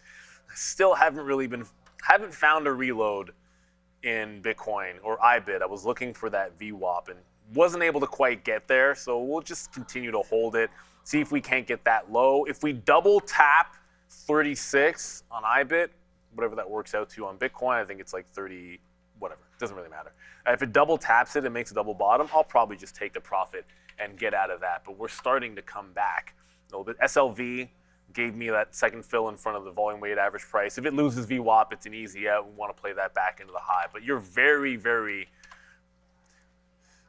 like, there's some trepidation in the overall market here, right? Like, you're putting in lower highs into a flat bottom on the Qs. So while we are catching that bid off of the lows, what I would like to see better would be, see that trend, break the trend to the upside. I almost feel like getting like this silver trade, I want the market to confirm this breakout, and then things can look a little bit better. The Nasdaq's doing its best effort to try to get the job done, but you'd like to see it finish the story for sure. And this is the problem. It's Palantir, man. Software is still weak. You're seeing Palantir at the bottom. We saw Microsoft with a bit of an issue as well. If we're going to pump through and break that trend, I think Nvidia is going to have to take us through the high. That's going to be a big story for sure. Make sure you let us know what you're watching and what names are of interest to you. Obviously, we're going to cover what we're in. We're going to cover the key things in the market, whatever had earnings overnight, small cappers that are halting. But we do have that scanner up there that allows us to know. And I just keep seeing all of the same names in there. Shout out to Benton saying, look at JP Morgan. Sharif just gave you a shout out too, Benton, just so you know. Look at that. JP Morgan, another all-time high. XLF obviously also making a break higher with JP Morgan. Benton, apparently you're an Arsenal fan, which is fine. Nobody's perfect. I want to know what Sharif is doing here right now. Nobody's perfect. Meeting. Okay. Okay, good. All right. So, you know what's had a nice move here was Disney. Disney just a nice move to the back. Up? It's just had a nice move recently. It's still, I think it's still down on the day. Surprise. There it goes, 102 up to 103. So a nice little move higher there on Disney. Actually, I was looking to think about a short right now. That RMCF just opened up, so it's kind of a good thing that we didn't. Remember, we were talking about taking that long maybe at that 160 there. So that does not work out. So it's kind of a good thing we didn't take it, but didn't really think that this one was going to do too much anyways. Marvell had a good run today. Is it giving anything back? I mean, some of these names are giving back today. We saw, no, it's just flat. So not much going on there. Good, again, like good outs upside, man. I mean, you saw me take that 110 there on CoreWeave. So maybe a reload spot now. I think the best thing for me to do is leave this one alone and see if it moons while we're not here, because if I still keep looking at this thing, I'm going to keep on trading it. So I saw some talk about Walmart there in the chat, so shout out to that. I always default back to, obviously, Target, as this name's just really off, and was thinking about, getting out of some Target because this is 70% in the money with a dividend, and then going over to something with a much smaller dividend, if they even have one at all, Walmart. But that was a great out, man. The Joe bottom of 108, that's held now a couple times. So great call over there by half of Wilson Katina Capital, but 108, a great bid area there. So I'm glad that that happened. So nice move higher there for Walmart. So that's going to be hopefully a good name now moving forward. But that's Walmart. So, a good take in the retail side. We've seen definitely, look, we called the Lululemon sort of kitchen sink bottom there. I thought it got to 130 pretty quickly there. And obviously that 130 is a magnet, but if anything, the most you would have got probably was 132 to 133. So even now, I know it's fading back in, but I think if you lose like this 122 and you're long off of that, anywhere in here, I almost think you want to ring the register for 10% or so on Lululemon. You always want more, but at some points that doesn't necessarily mean it's going to happen. Oh, I just clicked on OFAL because it just opened and then it halted immediately again there. So this stock, awful. I think is... OFAL is awful. Yeah, it's not doing the greatest. On names that I look at every day, right here, this is the trade rate. Actually, the watch list is what I want to show you. So, these are names that I pretty much just scan for. SMR got as low as 750, 950 today, but still down 4%. This is what's red on the day. So PLTR, look, we love Palantir, but I already talked about the sort of the risk associated with this name and just the move that it's had, right? Palantir up 40% from its earnings, so that was already huge. So well taken out, some on the top side there for PLTR. Alibaba, again, down 2%. Tesla, actually today, a name that we really haven't looked at. That's down today. Tesla down 2%. So, Yeah, why is Tesla down? I don't know. Watch out for SpaceX again, maybe. Tesla downside, SpaceX upside. Like I said, I don't think that necessarily I wouldn't buy Tesla to buy, like if you want to buy SpaceX, I would just buy SpaceX. But if you like some Tesla, then down 2% might be something. Of course, Uber, I don't get out of it. It's down 1.7%. So thanks, Uber, for that. Boeing as well, Roblox, Shopify, Netflix finally on a move downside there today as, that's been cruising. That got as high as 75 or 76, didn't it? Not too long ago. Yeah, right there yesterday, 76.50. So now that's back down. Eli Lilly pulling a little bit off its top as well. Let's go up to the top side of things now. SMCI, never heard of that one. That's been a good stock today for sure. SOXL, SK Hynix there, IREN, we got that in our account, probably around these prices. That's been talk about a bottom pick there for IREN if you're able to get it. That name really got crushed there in the Leopold low. DRAM, again, up 8, no surprise there. Cerebras coming today. We were just looking at that thing at 245, now 251. Micron 9.25. We just looked at Marvell, 222s across the board for Marvell. And it looks like SpaceX does dip a little bit there off of 140. Doesn't look like we break it at all. We did come within 10 cents of that look there. So yeah, little bit of a run down there. Maybe your stocks were on there, maybe they weren't, but that's what's moving around today early in this market. So give it a little bit of time. I feel like some of these NASDAQ names are getting a lot weaker though here. And if they do, I want to pick up some Intel. Tesla really stands out. Yeah, I don't know what's going on with Tesla there. Yeah, it's this Tesla move. I'm glad you brought it up. Mm-hmm. It's troubling. I can understand software being weak today. We've seen that story before. People pile into the chips, they sell off software. Why that is affecting Tesla to the downside, who knows? But maybe it's technical. Go back into the prior high.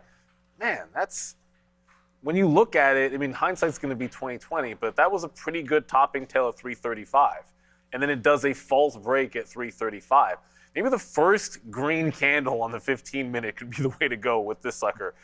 No, that's nasty. It's not looking very good for Tesla. But let's look at some other things which are standing out. You have to be able to spell Google if you want to call it up, which I just learned a second ago because apparently I can't. So if we're looking at weakness, obviously the Tesla's not the only stock that is weak in the market right now, but that really does stand out. Alphabet, that's heading lower. Issue with Alphabet, it still hasn't found the bottom after the C-suite shakeup. It makes the low, fresh low, holds, breaks the next day. So it still has yet to double bottom and then hold that level on Alphabet. I think this could be headed to a 330. We talked about the 200-period moving average. That's in and around that level, but I think that could be next. So I don't like that at all. We just jumped out on silver. So we got it. It pulls back. Whoops, I want to zoom in, not out. It pulls back and breaks that prior low. So we'll jump out of it. It's still just going to be CoreWeave, IBIT have been good. What's CoreWeave doing? That's already back. See, NBIS is just for some reason still going. CoreWeave, it's not really putting in that uptrend. What I want to see now for this stock is after that first morning rush, which was just playing the low back into the high, we're getting lower highs into a flat bottom break. Let's go to Adara because things seem to have accelerated there. About 40 seconds ago, Trump posted on Truth Social, quote, "The USA has total control over the Strait of Hormuz. All caps, I think we will keep it. Our naval blockade is being called by everyone, quote, all caps, a wall of steel, and there is nothing Iran can do about it. They have no Navy. They have no Air Force. The remaining soldiers are unpaid. The IRGC is decimated and fleeing, and their, quote, leadership, close quote, is uncertain at best. They have no money. Their country is, quote, shot, close quote. All they have is all caps fake news and all caps 300% inflation and getting worse. Iran is all talk and no action. The bully of the Middle East no longer." This is coming from President Trump on Truth Social. Be careful, guys. Just be aware. This came out again. Long story short, President Trump saying the U.S. has control over the Strait of Hormuz. He thinks they'll keep it. And Iran is, as he said a couple other times, basically calling it a dead country. Back to you. Thanks to that. What's wild is I think he made that post pretty much right when he had the oil numbers, inventories coming out at 10:30. So there was already going to be a spike there, but it's not doing much. It broke the low, false break of the low, false break of the high, and it's right back to where it was prior to 10:30. But if we're doing anything, it's actually coming back down USO more than anything. So you'd think that could be a bit of a bid for the market. So that now knowing that's the reason that we just probably got wicked out, Like, look at that bottom tail, and that was on that Trump post. So if we hold VWAP, it should be jumping back in. As long as there's no real change to the downtrend in USO outside of that little truth, then we should try to get back on track, which should be back to the upside. Didn't they have that War Games or whatever yesterday or something? Patriot, yeah. Yeah, who wound up winning that thing, the Patriot Games? Which state took it down? So, yeah, that'd be interesting to see. That was an interesting. All right, so USO, yeah, I didn't even. I mean, It was I like the thought- I was Hunger all, Games. like, The Hunger hyped up Games to watch it, and then yeah, I just saw a post there on the Evil Instagram, and it was President Trump walking in with Pat McAfee, I think it was, there. So hosting that event yesterday, the Trump Games, whatever it was called. Yeah, there's USO, so not much action there. We got a super chat yesterday about USO, and I just thought that this 130 was a level, but then Joe and I sort of discussed that like these tensions aren't going anywhere, so probably an extension to the upside. But I do feel like there has to be a deal somewhere, right? So something to look at. Bitcoin, yeah, you're already short, so that's good. I wanted to look BMNR again, like some of these crypto plays, man. I've tried to say crypto I think is dead now, but BMNR did have a nice move to the high side off of 13 back up to $18 where we were again in early June, late May. And maybe we're wrong and this does get back up to the upside. So, if you've been stuck in BMNR, this was an Amex name, which is why I don't have it here. But if you want to see, let me just go and give you a little bit of a longer time frame here on a bigger chart. So this one shows the continued trade, like 150, 160, thanks Tom Lee, all the way back down in, crushes it all the way down to $13. Now it's trying to get back going. So just on a daily chart, you still have the 50-period moving average at $25. So you're still like 50% away from that level even coming into play. I don't know about this 50-period moving average on a daily chart for BMNR, but yeah, you're just trying to build some kind of a base. So I think if you build out for another couple of days and then wind up taking out 20 or so, that's 20 right here, then that looks great. So, whether or not you think Ethereum has a place in your portfolio or it doesn't, it's probably the same look if I look at ETHA, but I like that sort of base rate here. If we can base over the 50 and then take out 20 on Bitmine, then I think that's a good long. And here, before I go away, let me see what's going on in Ethereum as well. Yeah, so same kind of a play, right? I mean, if we could take out $15 right here on ETHA, it's the same, almost the exact same look because they're just following each other, but our Bitmine is following Ethereum. But right there, a break of 15, good. Base it out, hold the 50 break. So yeah, tomorrow's trade today. If this can get going, I like Ethereum better than Bitmine. And I think that break of 15 gets us going on ETHA. So a quick little look over there at some point. Yeah, not much. I'm still keeping my eye on this CoreWeave. It's still 50 cents in the money. I did put a stop in on SMCI, but it wasn't until this break of 50. And now it's just right back upside. So maybe we take some more profit here on SMCIs. It's going just a bit higher right now. So yeah, that's a couple quick looks on some different stocks. And everything's just kind of halting around again, right? That VBIO back to $1. And this is a new entrance, VOGX. Okay, so I just looked it up. It looks like it's an IPO. Very small IPO. That's the reason you saw it there on the location. It's an IPO. There's nothing to show. Okay, good. But Vogenics, look, it's so tiny. 81 million shares. 81 million dollars and 6,000 shares for 13 open. That's incredibly tiny. You want things in the billions. Next week you'll get Lynx, which is not that big, but it's 600,000. So there is an IPO today if you happen to be into it. I don't think that's remotely exciting for anybody. But I saw the same thing. I saw it on the imbalance locator for what I thought was a halt, and obviously it is not going to be one. This penny stock is that VBIO. But it's losing the dollar level. Remember, dollar is psychological, but it's no longer, this is no longer the thing, the dollar level. It's the $5 million market cap that actually is going to matter more for these small caps in maintaining their listing. So that is one thing you want to watch for small cappers. I still think the dollar level is going to be good enough for an over-under for individual trades, but it's no longer that, target that a penny stock is looking for every day. So new entrant, 35 million shares, even though it just started spiking after a couple of halts. That's just that upside. SpaceX is on one. Yeah, man, love SpaceX. SpaceX did that thing, topping tail at the open, look for the continuation short. The exact same thing. Look at this yesterday, that same trade, topping tail, lose VWAP. Instead of just dropping and trending down, it holds the low, and once you see it hold the low on the way back through, it's like, uh-oh, and then get the heck out. 140 in play for SpaceX. So you just got to be able to, I don't know, my new thing with SpaceX is it's not, before the lockup expired, if you were shorting it, you were probably just sticking with the short until 1 or 2 o'clock. You could just stay with the short. Now, if it reverses in the first 10, 15 minutes, forget about it. It's like it just goes into squeeze mode for some reason. Mm-hmm. Yeah, no. It's built different. It's just a totally different stock since the lockup. Yeah, it's been a great stock all around. I agree with Neil on that one. Too bad we didn't buy anything on the dips there for SpaceX. Shout out to Joe. All right, so we got out. This broke through 105.80. That was going to be my stop. That was like right into there. It was 105.95. So quickly stopped out of it. But it wasn't before this run, and that happening was so important because it got us out in some of there at 107.20s. Remember, we kept on saying it's not breaking, and that was $1, and then it finally broke. So out at there for $1 and change more, then out at 108.50, then out at 109, then out at 109.50, then out at 110.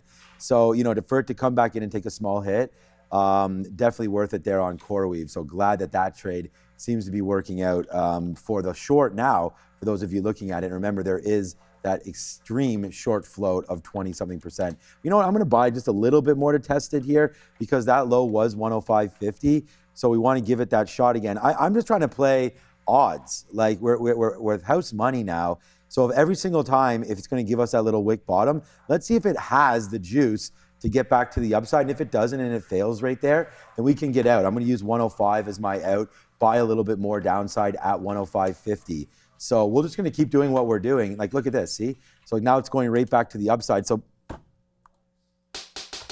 going to take some more out at 50. It's not like a huge trade there. It's 35 cents. But you're taking it out. You're trying to start to stack up a little bit of cash, right, when you're doing those kind of plays. So now let's wait to see if it does want to get back up to the upside. And why not take something out if it does blast a little bit higher into the 60s now where we just turned around from. So, a little bit of positioning here and just understand that they're small. I took not even a quarter of a unit right there on that sort of a reload there. But yeah, Neil's right about SpaceX. It's just, we nailed SpaceX. Our low is 134 today. Up to 141 is awesome. And I said yesterday, probably we see 150 before we see 130s. It came 50 cents away from seeing 130. So I think we lost that idea. But right now it is pretty hot back there to the upside, up to 141 now, SpaceX. And I still remember that we had written down 105, and that was the low twice there. So that's interesting that came in. As I said, man, just a couple of days doesn't make this stock great again. It's had quite a nice run over 2 weeks. You're now up 35%, right? 105 up to 140. So a nice quick little low 30% change there on SPCX. So a good name there. It's already 1040. Wow. This is really starting to go the time going on here. VBIO just tanked through $1 right now. And the other name that I'm watching is Intel. So we're trying to look at all these names, but Intel gave a base. It just didn't get to 100. We had switched our levels from 98 to $100 now. Didn't come in, so definitely something to look out for if it winds up doing that. And why am I seeing J&J hitting on the scanners there? 260, okay. Again, like the stock, just recently been buying up some J&J, now up to 260. Well spotted there. And then IREN also was running and coming back in. So as CoreWeave dumps, probably NBIS as well. The market's holding out okay, though. So let's maybe go back over to some NVIDIA when we get back from Adara.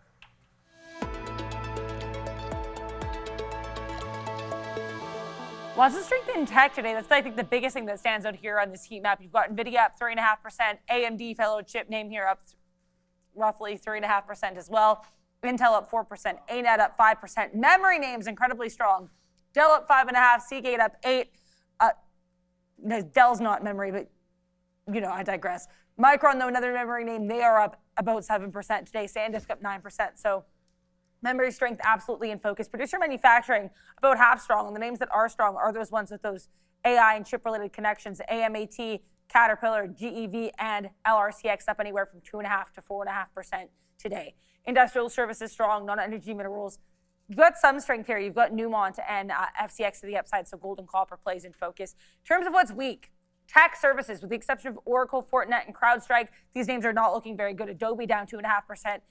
Palantir down 3.5%. ServiceNow also to the downside. So mini SaaSmageddon happening here. And Meta, as mentioned, they have that trial that starts today here that they are going to be down 2.5 or 2.33% as well. Retail trade, I do want to mention Home Depot quickly before I let you guys go. HG down nearly 3% this morning. Basically, CEO Ted Decker taking a medical leave. So keep an eye here on HG with that in mind. Back to you. Thank you, Adara. You know what? Like crowd and pan dub. This is what I like to see. Like when software goes down and these guys catch a bid, it's like they try to take them out, but it's like no, you're not doing it, and it's absolutely not happening whatsoever. The dip buyers really love these stocks. I'm going to show it. Our chart time split adjusted, so showing on eSignal. This still looks really solid. I don't know why I have a 230 line. I should probably ask myself that question a little bit later on CrowdStrike, because maybe it would be time to ring the register if I thought that was a significant level. But the prior high in the daily, you're just getting a consolidation above it, which is fantastic. That's what you want to see. Like that recent breakout, the dip after the recent breakout, the hold of the prior high, and then retake the top. That's what it's all about, and that's what you want to see. IBIT is still, like it's still filling this gap. There hasn't been a green candle on the 15-minute, but I feel like this one has a decent shot with only about 30 seconds to go. If this ends up closing above 36.01, it'll end up being that green bottom and tail candle and trail me out of it. Sean had mentioned VBIO lost a bid. That's that penny stock. You couldn't even, I know we always joked Arun wouldn't pay for locates on this. This one, the locates were actually 16 cents per share. And at the time, it was a 90-cent stock, which meant that you're paying 16 pennies that you have to make before your break even. So even if you shorted it at 88 and it halts down, you'd be break even by paying for the locates. That's the most expensive I've ever seen on the penny. I've never seen that before. So that's egregious. I don't think there's anybody at Real Trading that would pay 16 cents a share for a stock that's 80 cents. But that's ludicrous. Like it has to go all the way back and you have to get the whole move. Crazy. Yeah, we were talking about that in penny stocks. They're nice to trade. If it's $10, you pay 16 cents. That's fine. Yeah, as a percentage there, it's a little off. Let's go find out who's making all the money here at Real Trading as we just hold on to CoreWeave, we hold on to some SMCI. Okay, so yesterday, let's go have a look. Yesterday's market was kind of slow. You know, we talked about that with everybody here, and you can see Canada. I mean, these are really pathetic numbers actually for the top 10. I mean, look, we'll take all these numbers. Don't get me wrong. No one's making $2,500 a day. I mean, that would be great there. But there's Canada, 14,000, 5,000. 4,000 for Amex, another $4,000 for Canada, and then this stock. So nothing too outstanding on here. Maybe the most organic, I mean, Blue Ocean. Just trying to see if there was anything other than the mainstays, right? Amex has always been pretty popular. You know, the SOX Ls, the golds, the silvers, arbitrage, stuff happening at the close. A lot of that's what Canada is, right? Our rebalancing and closing and opening auctions. Okay, and same thing over here. So that's been pretty much what all this is. Blue Ocean has its games on it as well. So Blue Ocean, Amex. So that's what's going on today. Not overly exciting, but that's the state of Real Trading yesterday there. So not too bad. But we saw, I'm only comparing it to the day before, it was 18,000, 15,000, 13. And remember Joe and I was like, wow, this has been a pretty decent day right there. Good bounce back up for CoreWeave, by the way. Now going a little bit higher into there, looking at IRA and going into earnings tonight. Take a look at what ONDS, ONDS has done. All right, well, we can definitely figure that out. New CEO on August the 3rd. So what has that done in the last 5 or 6 days? They like it. Yeah, they like the stock. This was $7.60 when the new CEO got announced, and it's almost going to break $10 here. Obviously, going into earnings, anything can happen on the actual print when you've run this much going in. But if we're just sort of like spitballing here, the top is literally $10 right off of the open, or maybe that's actually before the open. So right before the open, it tagged $10 exactly, like 10.00, not 99, not 01. And that's kind of gearing up for a potential breakout trade. After earnings, maybe it has to break 10.20 or so, but your 200 period, you're above. It's actually upward sloping 200 period, which is great.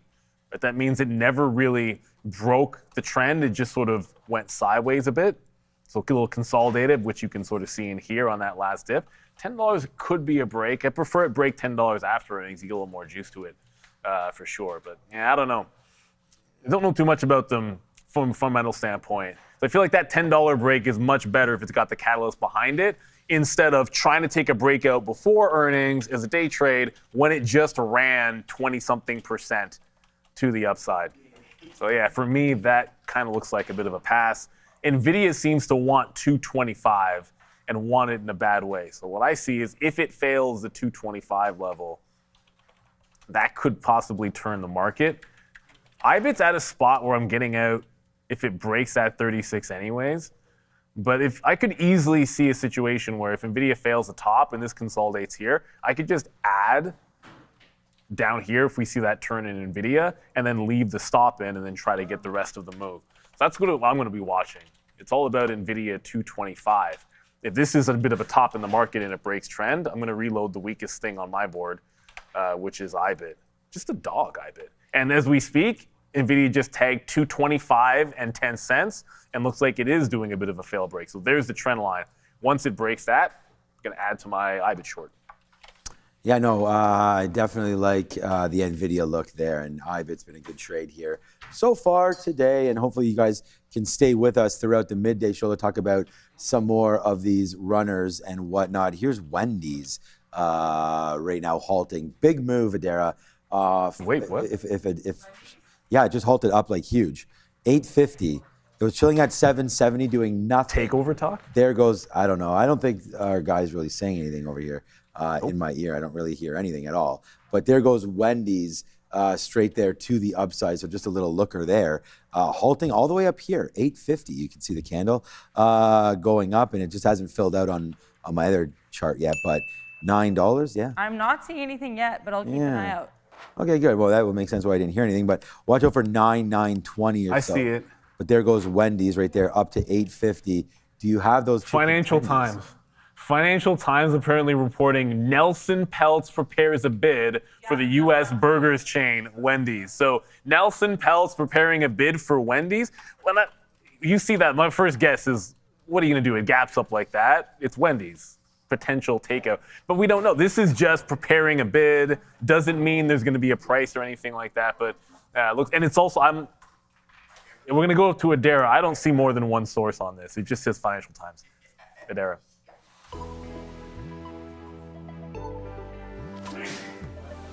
Yeah, all I'm seeing here, once again, is the Financial Times story. Nelson Peltz preparing a bid for Wendy's. If I get any more details, I will keep you posted. I saw that come through, right after Neil said it. So that seems to be the only story here.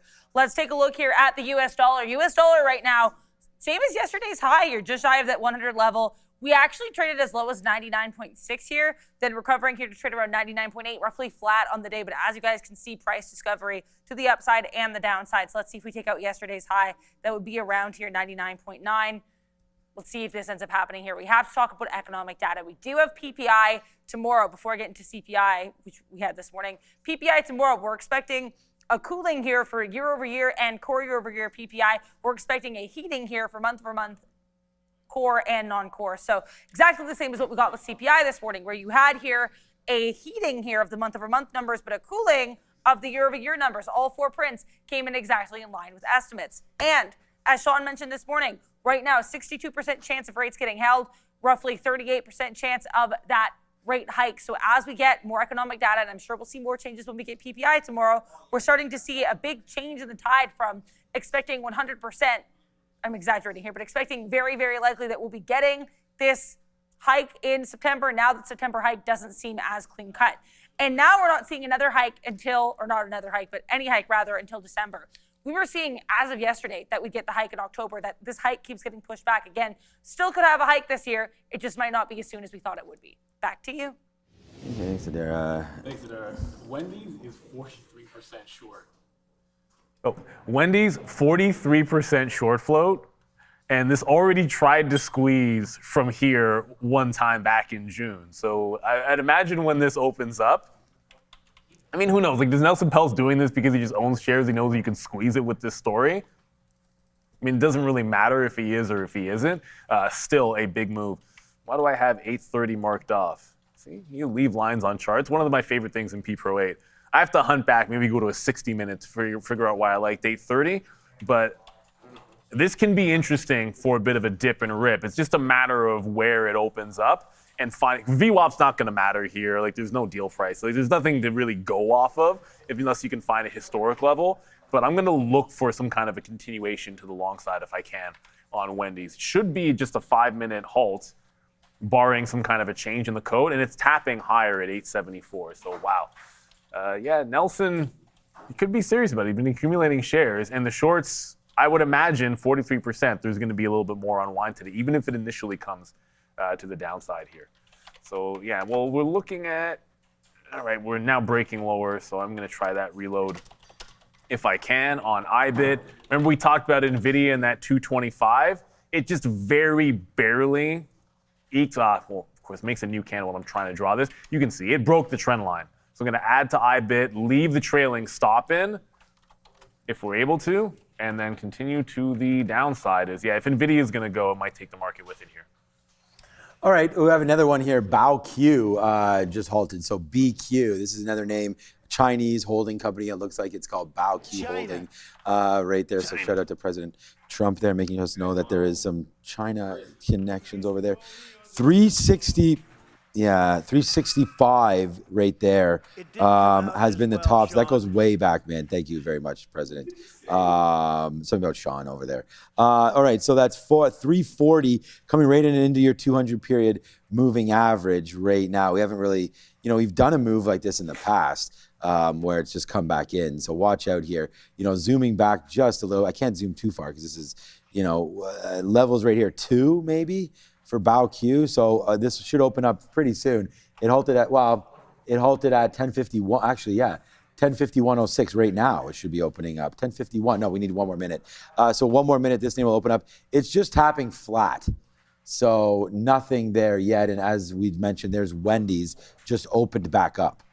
So now 8:35, 8:36. I have to wait to see where this name goes. Maybe the next halt, but it stopped at 8:53 and opened lower. Right there. So will the same thing be true of BQ? We shall find out. So we're still in CoreWeave. That's doing what it's doing. That's 50 cents in the money. We're still going to try to stop out if SMCI breaks this 50 level there, I think it was. Yep. So that's SMCI 35.50 break. And let's see, BQ is going to open up in 16 seconds. So, yeah, it's been a great morning. We have Sharif over here now. We've got Joe coming through. It's going to be a good midday, especially with all these halters. Yeah. Wendy's going to be an interesting Going to drill down some small cap trades. I'm sure they're going to in the middle of the day, but maybe you guys don't hear it, which is fantastic that we never get any complaints. Oh, I just went to check this BQ because I hadn't looked it up, and then it actually opened. So BQ just opened, tagged 150. Now holding the bid here at 140, and there it goes. Just took out a new fresh high. I can't see the halt bands, or I'd give them to you. 172. It would halt up at 172, and it's almost immediately going to halt to the upside there.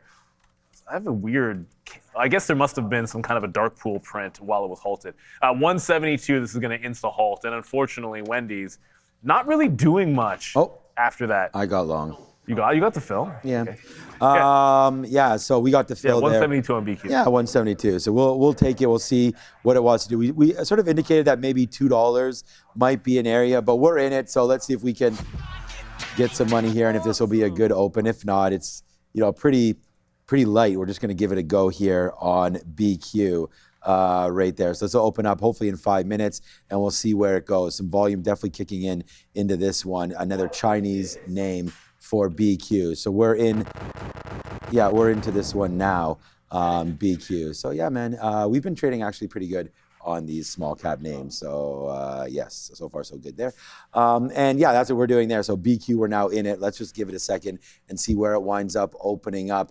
I've only traded 3 names today, man. BQ right now, CoreWeave, and then so yeah, SMCI. So it's been a good one there. We'll just wait to see what winds up happening. 35.70 on the drop zone for that. I wanted to see Eli Lilly was near its all-time highs as well. There goes Eli Lilly. Its all-time highs, I think 1238? 1249. So still a little ways to go here on Eli Lilly as it's shot to the upside. And I'm just hoping that Uber is not still going down. And of course, course it is, man. Just lost 3% in my account. Should have just sold that off in the pre-market.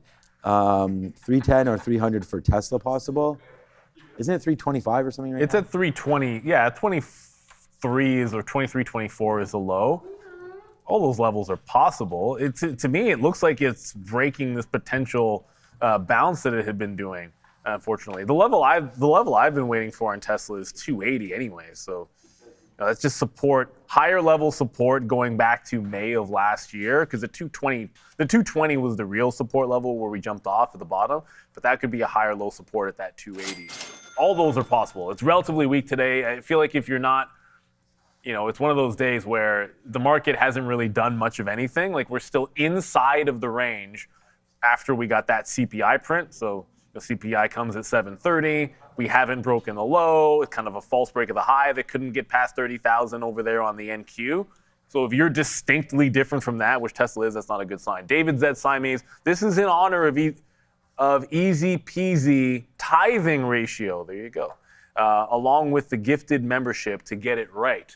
Oh, David, thank you for the gifted memberships. Want to shout you out for that as well. We appreciate you. 10 gifted memberships from David Z here. Cisco, Coherent, Cerebrus as well, I believe I saw there as well in the message. All some big ones.